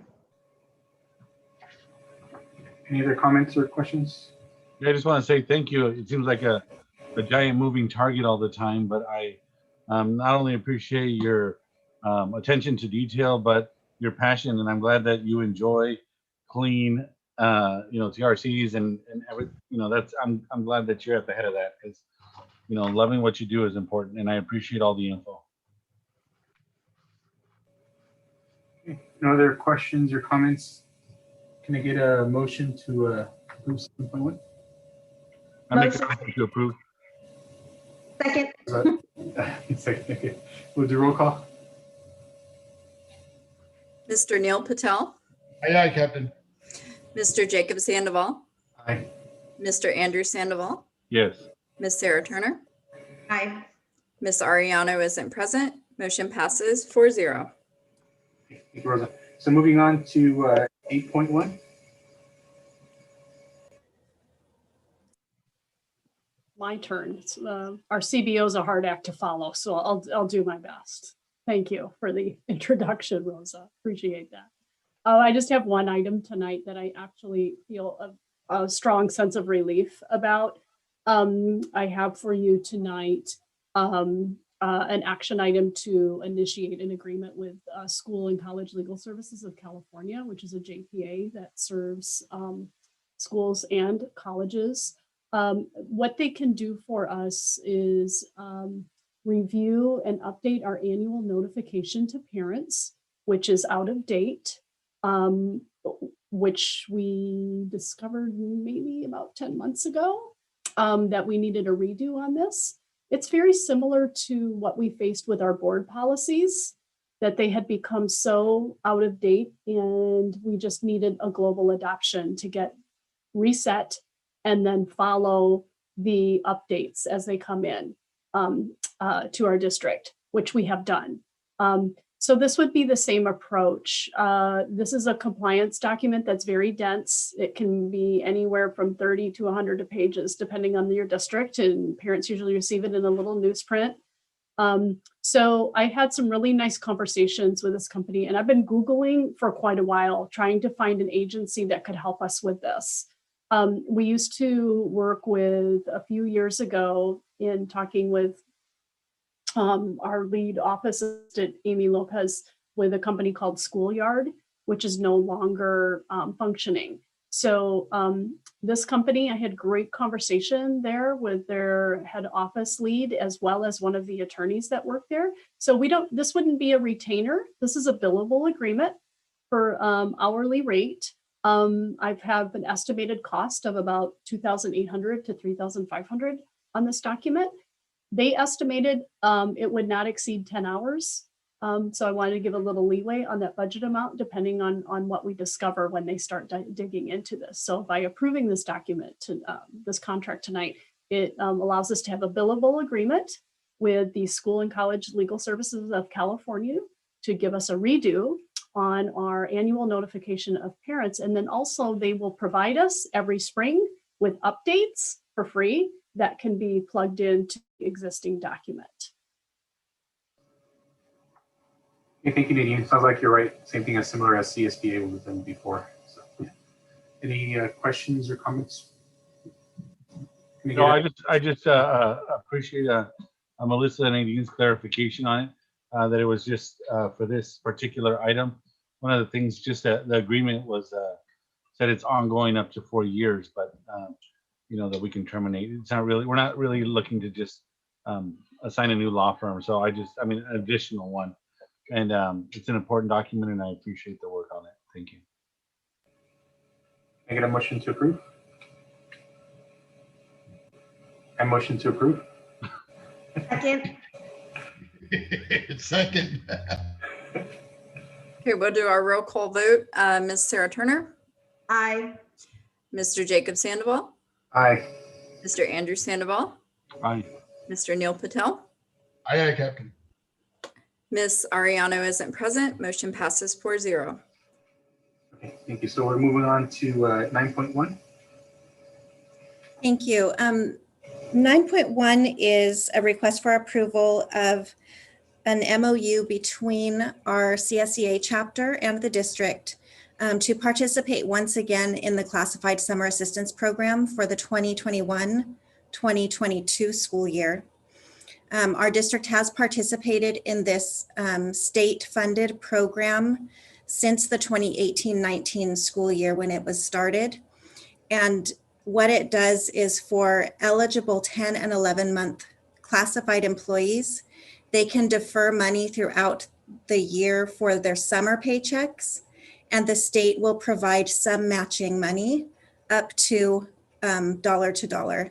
So the first year it was $1 to $1 that was matched from the state. This year it's closer to 60 cents per dollar, but it is still additional money for our classified employees if they participate. Any questions or comments? No? Can I get a motion to approve? I move to approve. A second. So a roll call vote. Mr. Andrew Sandoval, Yes. Mr. Neil Patel, Aye, aye, Captain. Mr. Jacob Sandoval, Aye. Ms. Sarah Turner, Aye. Ms. Ariano isn't present. Motion passes 4-0. Before we move to 9.2, I completely forgot, but Nicole, did the other person for the public comment chime in again? They left the meeting, so. Okay. Okay, thank you. Well, if you wanted to make a comment, hopefully you send an email or we'll try to get your comments or feedback in. Okay, now moving on to 9.2. 9.2 is a request for your approval to begin our negotiations with SRTA for the 2021-2022 school year by approving their sunshine proposal. In our tentative agreement for our 2020-2021 negotiations, we were in agreement that each organization could open one article for the following year, and they are asking to open the teacher safety article for negotiations. Okay, thank you. Any questions or comments? No? Can I get a motion to approve? Motion to approve? I've got sunshine. I second. Okay, we'll do our roll call vote. Ms. Sarah Turner, Aye. Mr. Jacob Sandoval, Aye. Mr. Neil Patel, Aye, aye, Captain. Mr. Andrew Sandoval, Yes. Ms. Ariano isn't present. Motion passes 4-0. Okay. Hey, Andrew, did you like my singing skills there? No? Yes. Okay. We'll move on to the final item, 10.1. Okay, so for 10.1, we want to have a discussion and then potential action from the board. And there's a couple of things I want to share with you. The first thing is our COVID safety plan document. And so I am going to share my screen and wish me luck. We'll see if I can do it. I do have Nicole in here just in case. I don't know what I'm doing. Okay. All right, is everyone able to see that? Yes. Okay. All right, so this document, we worked with SRTA, CSEA, and our parent organization group at our LCAP meeting in order to get their input on this. So this is the document that we will need to send to our county Department of Public Health for approval before we're able to open for students on campus in any capacity. So you'll notice right here, I have 2 proposed dates of reopening. And so I'll go into a little bit of greater detail about that. I proposed a small cohort group of March 15th and talked to our SRTA unit. We've got some teachers and staff who have some activities that they'd like to be able to conduct with students, such as small group science projects that are sort of culminating activities. We've got our 8th grade promotional activities that they'd like to do, as well as some other small group things. So the provisions for being able to do that I have added to this plan include having your plans for your activities approved by your site administrator as well as having your safety provisional plan as a person bringing forward a small cohort approved by our district nurse, Elizabeth Simmelman. She's been part and privy to every step of our safety plan building throughout this entire year. And can offer some really good insight on maintaining distancing, hygiene practices, things like that for our small group activities. And then my proposed opening date right now is May 3rd for phased-in instruction. Right now, we're still in the purple tier, and so that really limits what we're able to do in terms of having our students back on campus in any great capacity. We are allowed to do small cohort group activities, and we would be able to phase in some primary grade on-campus activities as well, starting with this proposed date in May. And then if we move into the red tier, we are able to expand beyond our primary grades, primary meaning TK through 2. And then, so once we move into that, we can incorporate some of our upper grades. Ideally, whatever we do with students on campus this spring will segue just in a very streamlined and straightforward manner into our summer programming that will begin the second week in June. And so I want to just go through some of this. This is posted on our website in English and Spanish. And for additional concerns to be addressed, we'll have our town hall next week with our parents, get their input on our provisional plans for what phased-in instruction will look like with their students. So right now, our phased-in instruction would begin with our primary grades on or around May 3rd. Additional grades will be added as deemed appropriate. And then any and all activities on campus prior to that, as I mentioned, requires teacher and staff conducting those activities to have prior approval of their site principal or administrator and have their safety measures reviewed and approved by the district nurse. So approval is, of course, based on the compliance with our outlined safety measures. And then for our proposed phase-in instruction opening, school site administrators will create their plans and schedules that provide for our recess and break times for our students and our teachers consistent with the following, so that we're designing and maintaining our physical distance requirements, maintaining our cohort stability, and we're staggering things like recess and break times, and then working with Chuck to make sure that we're able to adequately feed our students in a way that is safe and appropriate for us. So a lot of this language is pulled from our initial MOUs with SRTA and CSEA. We did great language about what we would do in a hybrid model.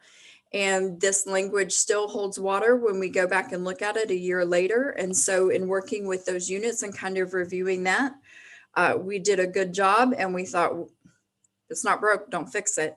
And so this is a solid base for us to work from in terms of what we're thinking about doing as a district for our students. So we're looking at ways that we can monitor our entrances, exits,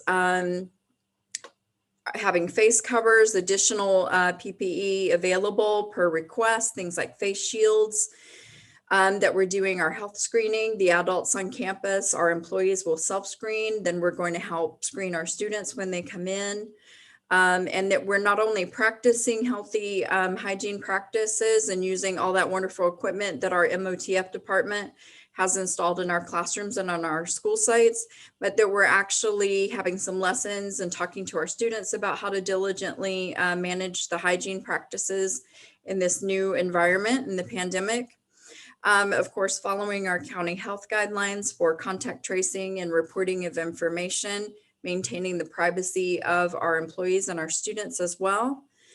And then while the CDE has, they have lowered the distance to 4 feet recommended, we're still looking at maintaining 6 feet. I know Victor went through classrooms and determined that we'll still be able to maintain 6 feet distance in our classrooms, either through removing some desk or seating charts. And we'll leave that up to teacher preference in their classrooms. Some teachers prefer to just leave their desk and then stagger the seating of students. And then going back to that training, how we'll work on testing of staff if there's some symptomatic cases that are going on, as well as students. So these are all following the provisions of Cal OSHA as well as the Monterey County Health Department.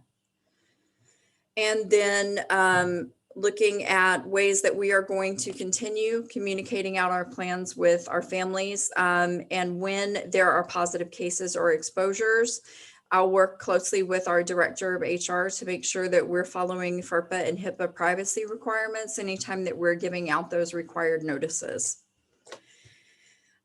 We have met with the Santa Rita Teachers Association and consulted with CSEA as well as our new Parent Advisory Committee at our last LCAP meeting. So I wanted to give you guys a chance to review this document, but I would also like to just, if it's okay with you, segue right into a slideshow that'll give you sort of a brief idea of what we're looking at doing for instructional planning, and then we can discuss and maybe take action on those proposed dates if that's okay. All right, so we'll see if I can manage to do this PowerPoint now. Nicole's looking at me because I need help. I see her. All right. And then I do this. Everybody can see that? Okay. All right. So first off, before I get into this, I want to thank our school site administrators, and none of this would have been possible without them and the work that we're about to do. So I really want to thank Gail Spencer, Michael Muchnick, Analia Escamilla, Heather Baumgardner, Donna Koenig, Alberto Ramirez, and Dr. Denise Estrella. You know, I made a comment to them. I said, you know, for some of us, we're almost a year to a date of when you all did our emergency board meeting to close our schools. And we all, including this district office team, felt like we entered our first rodeo. And I just said, I'm about to ask you guys to pony up and join our second rodeo. And, you know, and some of our administrators, it's their first time with us or their first time in a new role. And everybody was all in. And if I can figure out what to put on a t-shirt, this whole team's getting a t-shirt. So I really want to give special thanks right now to Donna Koenig and Michael Muchnick for stepping up and helping, you know, design possible models that we can share with our teachers and with our parents. Donna did a lot of work on this. Alberto Ramirez is already working on translating everything we do into Spanish so that when we have our town hall next Thursday, we are locked and loaded and ready to go and present simultaneously in English and Spanish for our families with our town hall, and be able to give our parent community a chance to give their feedback and their input. And mostly I want to just, as we always do, iterate to our parents and families that we take their feedback seriously and that we're making the best choices that we can for their students. And I want to, for our vaccine update, as you know, we've got our SRUSD clinic tomorrow being held at Bolsa Knolls, and I want to thank the Bolsa Knolls site for lending their campus for this activity. And I really want to give a lot of thanks to District Nurse Simmelman, our Student Services Director Nadine Dermody, and our HR Director Becky Moore for really assisting in making this happen. We spent 2 days last week, and within 48 hours, by the end of 48 hours, we had a clinic secured for our staff, which was amazing. There are districts around us that are still struggling to get one. And I have the most amazing, magical maybe team because they made it happen. So, and going into that, I want to talk about a possible phased-in plan for in-person instruction. So I've got to start with Assembly Bill 86. And just some ideas of what the theme of that Assembly Bill, the intent of the legislature, that local educational agencies offer in-person instruction to the greatest extent possible in the 2021 school year. And in-person instruction may include hybrid models offering fewer than 5 days per week of instruction, and instruction can focus on academic and or social emotional supports. So in working with our SRTA and our administrators and talking about what would be beneficial if we offer the option of in-person instruction. And I want to point out an option for a very important reason. So I took this from our recent parent survey that's active. That in less than a week, we've received 927 responses. And I got to tell you, we have just about a 60-40 split, and it has maintained a 60-40 split with parents who prefer just distance learning for the remainder of the school year and perhaps over summer, versus 60 who prefer a hybrid model with some activities on campus for students. In our LCAP engagement meeting last week, we heard from parents who are very reticent to have their students back on campus for a few weeks, or the safety of having students come back on campus and interact. And at the same time, and sometimes from the same parents, concerns about their students' social emotional well-being, their fear of being on a campus. Because they may not have stepped foot on a campus, and trying to acclimate those youngest learners to what school is going to look like. Or, I mean, when you think about it, we have 6th graders who haven't stepped foot on a middle school campus yet. So what can we possibly do in the short amount of time that we have available? Well, we can build a program that possibly segues straight into our summer program. So right now, just to kind of give you a real brief overview of it. So March and April, we're focusing on our online distance learning, maybe some of those small group cohort activities that our teachers and staff are planning. And then when we segue into May, keeping our online distance learning option, and then ways that we can integrate optional in-person learning. Segueing right into June and July, where hopefully we'll be able to open our hybrid model fully with what we had originally planned, while still maintaining that distance learning option. I think it's really important that no matter how much in-person learning we have going on, that we maintain a really strong distance learning program for those families who want to opt for that. I think that'll help mitigate some of our enrollment loss. And potentially Santa Rita will keep a virtual academy as we move forward for some of those families who prefer to have their students learning from home. And when we talk about doing this, so starting March 15th, to give you an idea, those small cohorts, our teacher staff proposed activities, that social distancing plan approved by site administration, Nurse Semmelman. Some examples here would be like the science garden, promotion photos, science projects that kids are working on, or other culminating activities where teachers want to have a small group of students on campus to do something. And then with the proposed May 3rd, our instructional focus are going to be academics aligned to standards. We're going to focus on interventions and enrichment, our socio-emotional supports for students. And when we, for those students who choose to experience on-campus activities with us this spring, acclimating students to a school environment. We know a lot of our time is going to be spent doing that, especially with our primary learners, getting them used to being at school, what happens at school, where do they go for what when they're on campus. And then, of course, providing collaboration in person with peers and adults. Now, the governor's proposal and the legislature has approved it now. So AB 86, the in-person learning, it's an option. It's a choice. And we're focused on which grade levels we can serve based on which tier we're in, purple or red. I anticipate we'll eventually move into red, probably before May. And so that opens it up to some additional grade levels that we're allowed to see. But we would still maintain those small group ratios that I mentioned in the CSP. So our goals for this phased in plan, and I had a dad who mentioned something in the LCAP meeting that really resonated with me.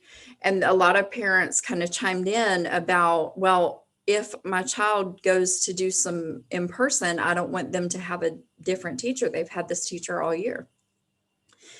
And that really resonated with me. And I think it's probably going to resonate with a lot of teachers.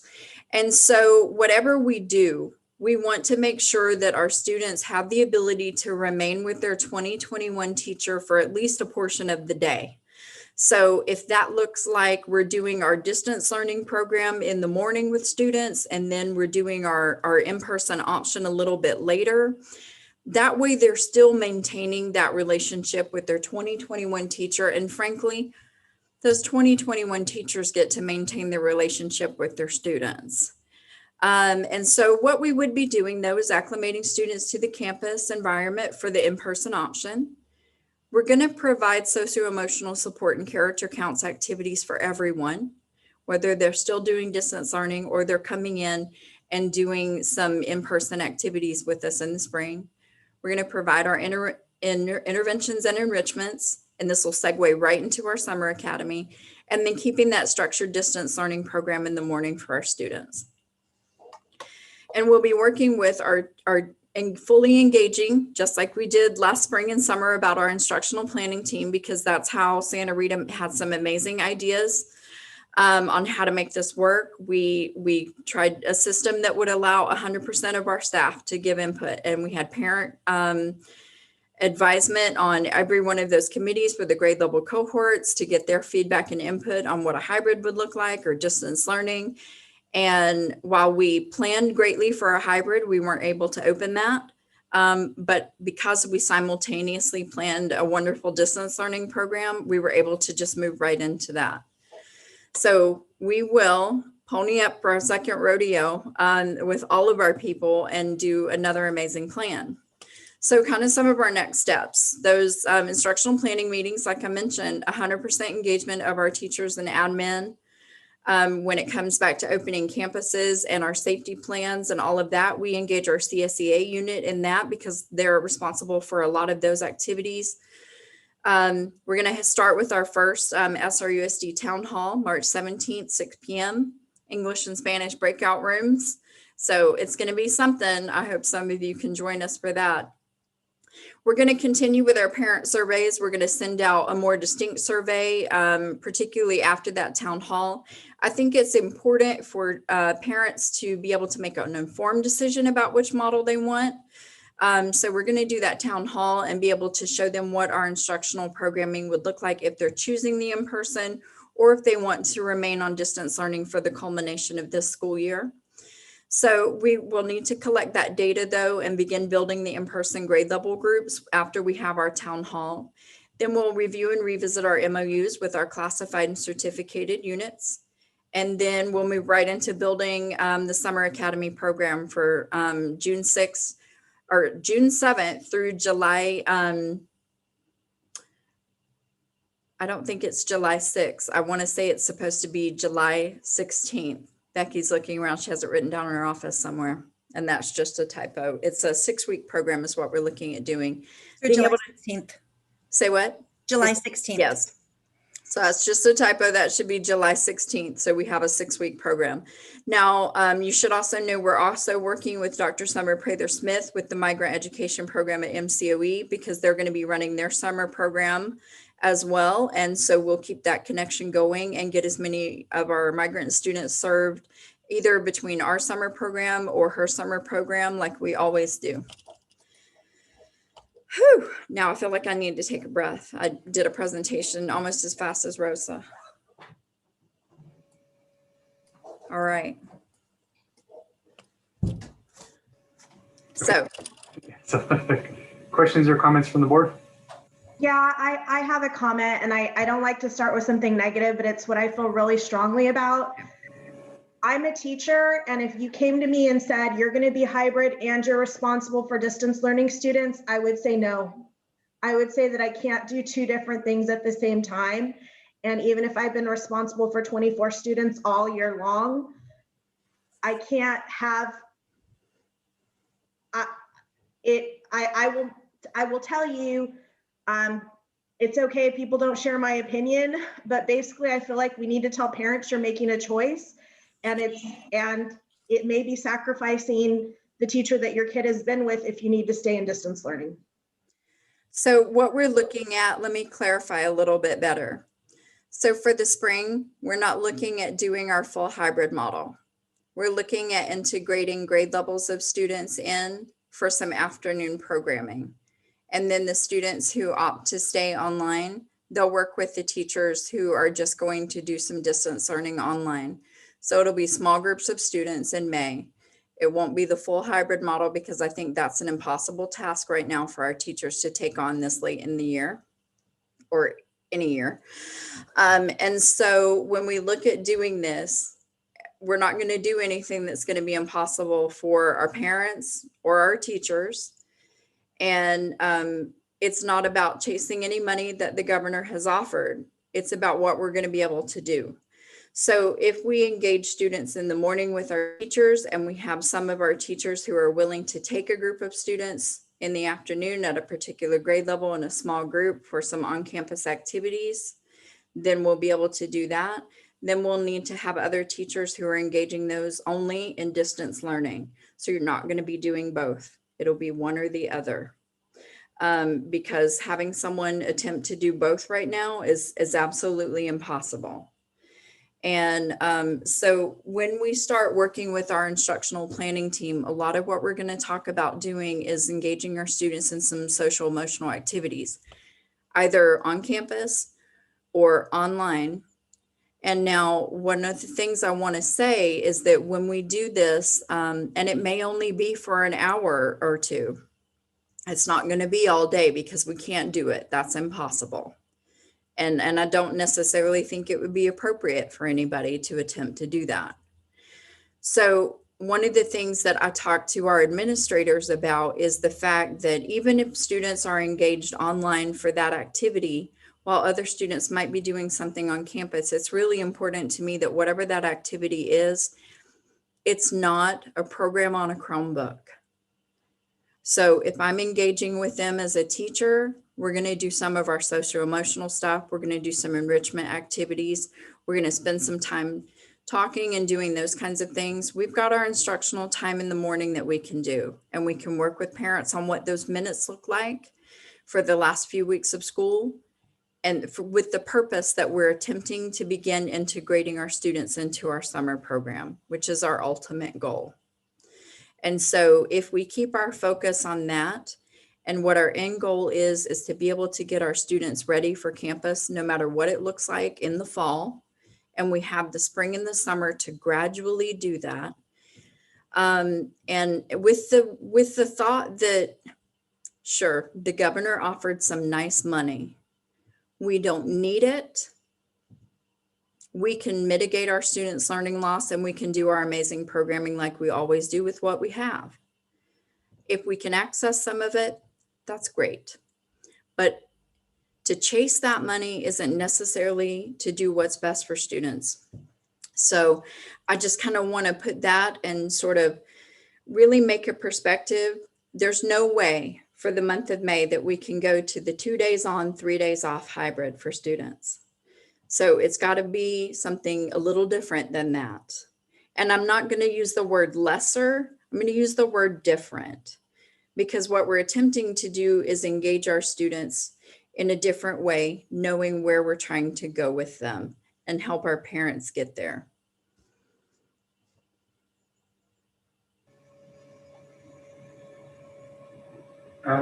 Sarah, do you have any follow-up questions based on your comments? Anybody else have any questions or comments? Well, obviously I do. This is a very difficult thing we're going through. We have a lot of pressure.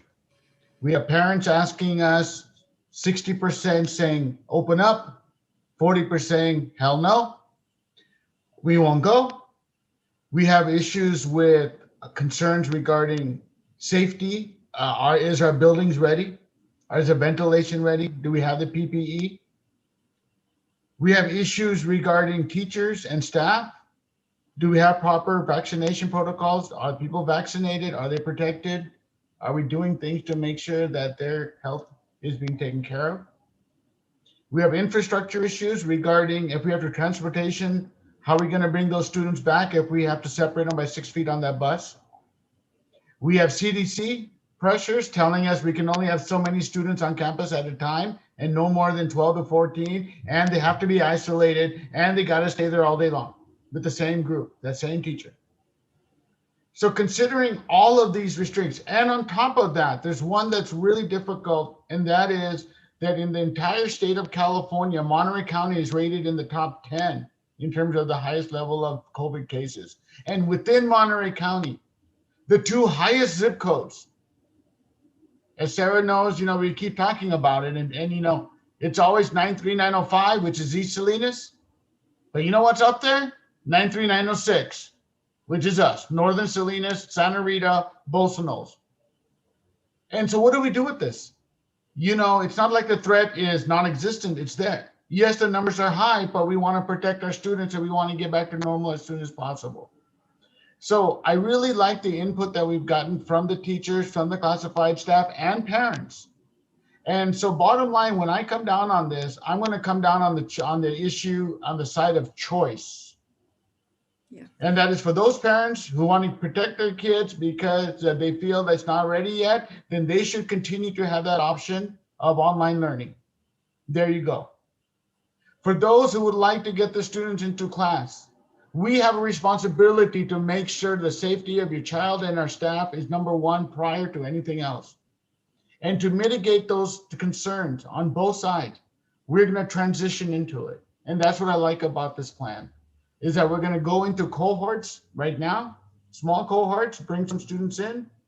We're going to shift over in early May, if not maybe earlier, we'll see, onto a more of an on-campus situation, But here's the thing. I need for the public to understand that this isn't a short-term solution. It can't be just open up schools and we're done. No, our district is thinking long-term. That's why we're thinking it's not going to be just open up now and then go home for summer and then come back in fall.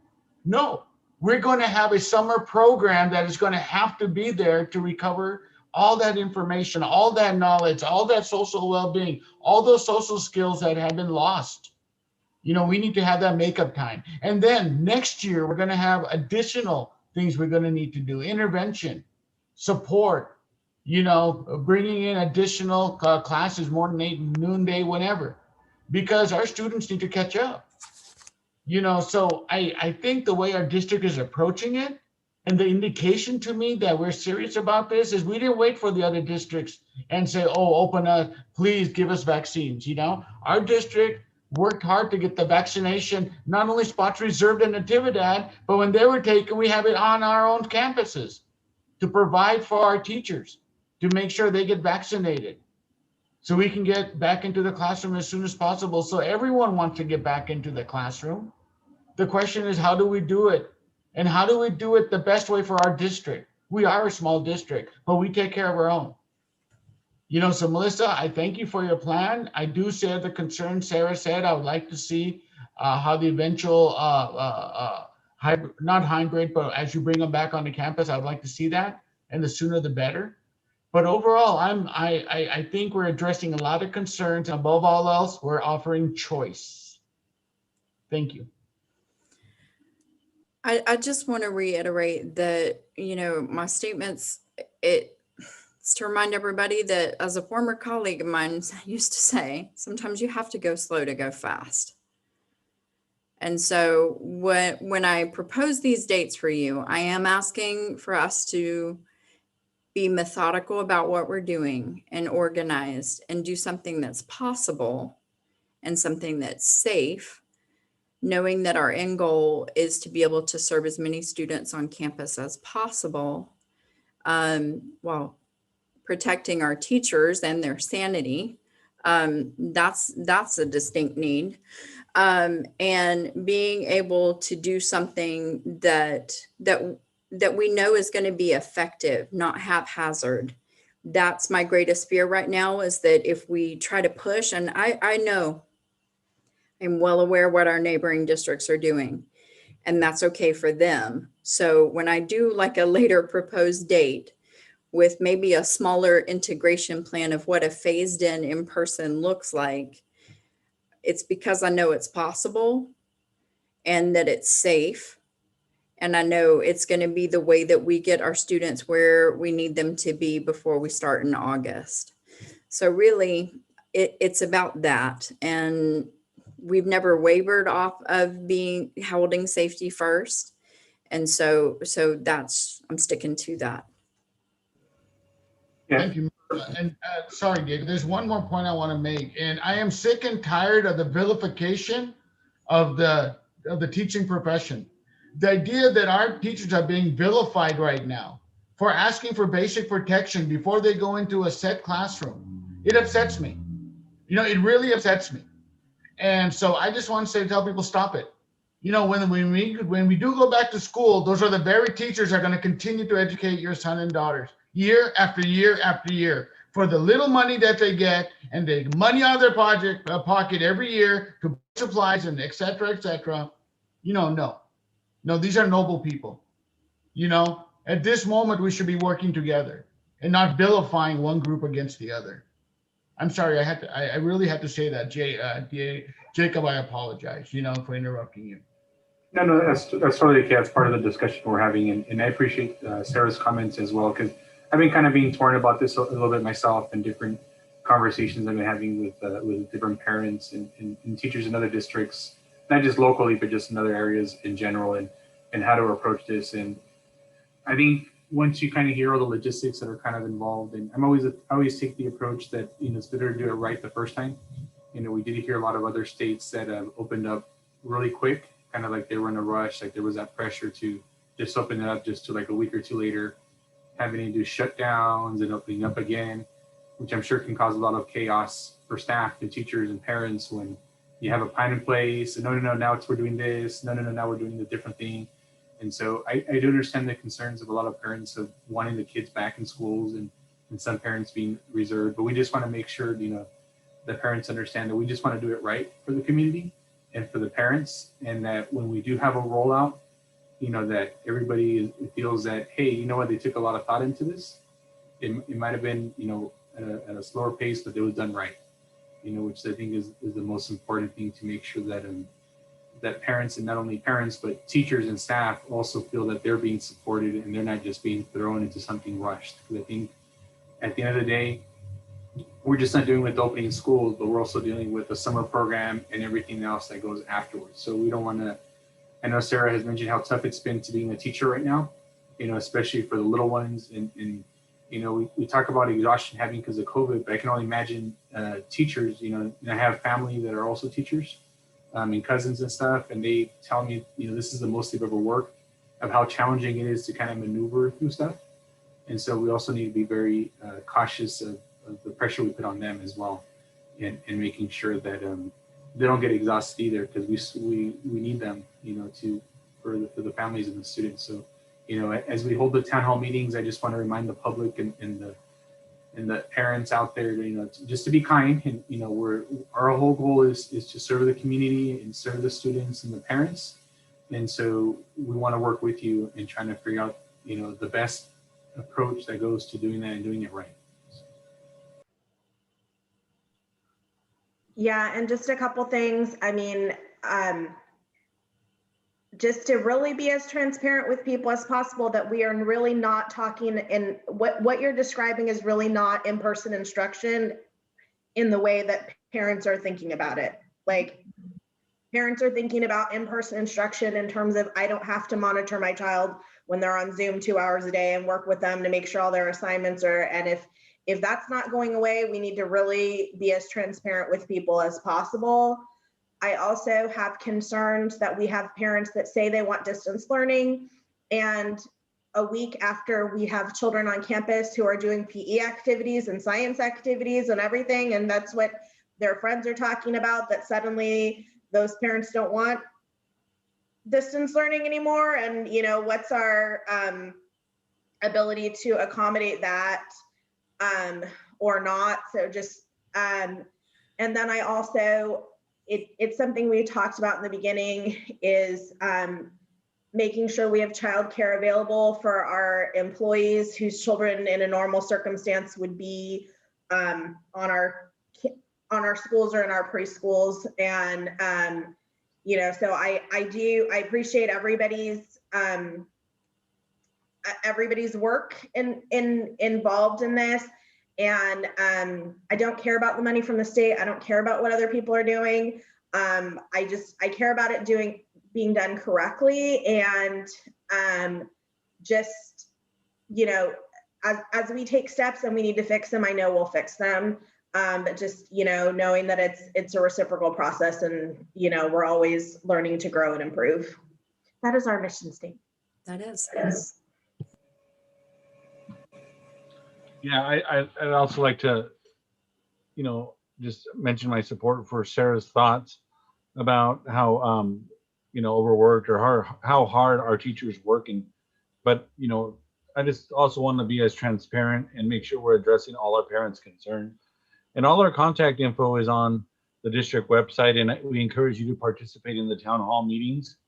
And that way we can address all those issues and make sure we're doing the best thing for all our students.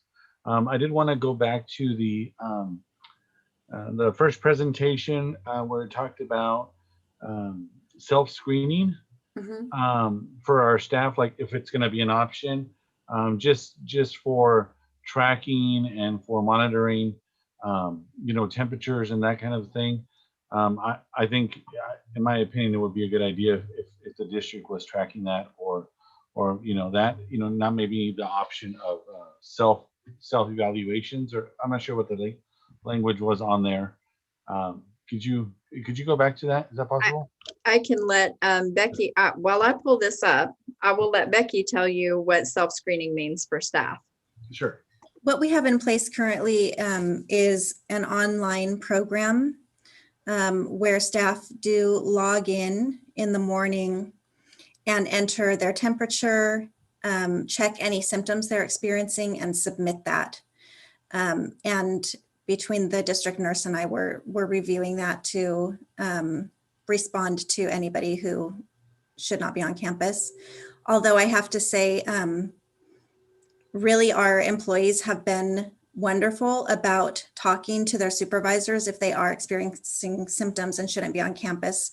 We really haven't had to rely on that screening tool to know that somebody shouldn't be here. But it is a program that we instituted this year. For students, because we haven't had students on campus yet, we don't have them entered into that program. And I'm anticipating that we'll look at something that will be easier for them to be able to utilize. So we'll be working with district or Nurse Semmelman on that. So are we providing staff like thermometers, or how are we monitoring that? Like you said, they do a self-screening. So how do they? They're either taking it at home or they do it in the front office. Each school site has a stand-up digital thermometer. Okay, great. Yeah, and I know a lot of the teachers are anxious to see their students, especially the ones that have been there and they're going to be graduating 8th grade or maybe moving on to middle school. And I just want to make sure everyone's staying safe and all our community's concerns and our teachers' concerns are met. And I appreciate the plan to have the advisory committee for the parents and making sure that all teachers have a voice in these reopening plans. Thank you. And part of this will kind of get adjusted depending on the tier we fall in and how things are progressing with the cohorts and stuff. So I think this is kind of, just so the public knows, just the initial phase of it. And then after the town hall meeting and we get input and stuff, we'll keep adjusting it. Yeah. So this is just the first. Absolutely. As Sarah said, it's kind of a reciprocal plan. Well, it's sort of a plan of continuous improvement based on what we can do when we can do it. And then, like Mr. Andrew Sandoval mentioned, my goal is to be able to communicate with parents, like Sarah said, so they know what our vision is, and it may not be what a neighboring district is doing. We're going to do what we can and then move on when we can. And the sooner we can communicate that out to parents, they can make an informed decision about what they want to do for the last few weeks of this school year heading into summer. And then we're going to be able to segue right into building our summer plans and then hopefully planning for an amazing start in August. So in terms of taking an action, I'm really asking for the board to approve those two proposed start dates. And if we could say they are proposed start dates of March 15th for small cohort activities, and then tentatively May 3rd for phase-in instructional activities on campus. I motion to approve. Second.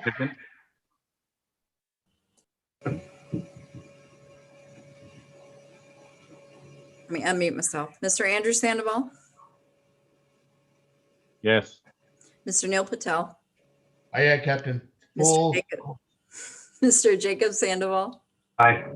Ms. Sarah Turner. Aye. Ms. Ariano isn't present. Motion passes 4-0. Thank you.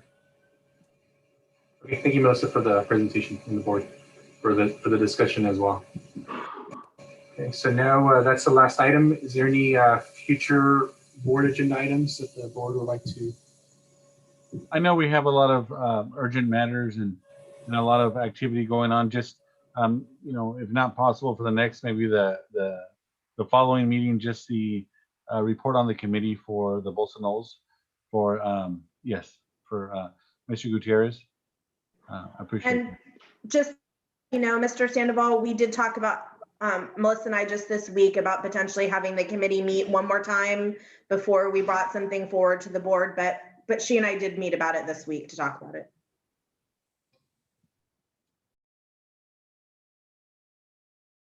Okay, we'll add that. And then if we're not able to meet as a committee, I will certainly let you know, and we would put it on the first meeting in April at the latest.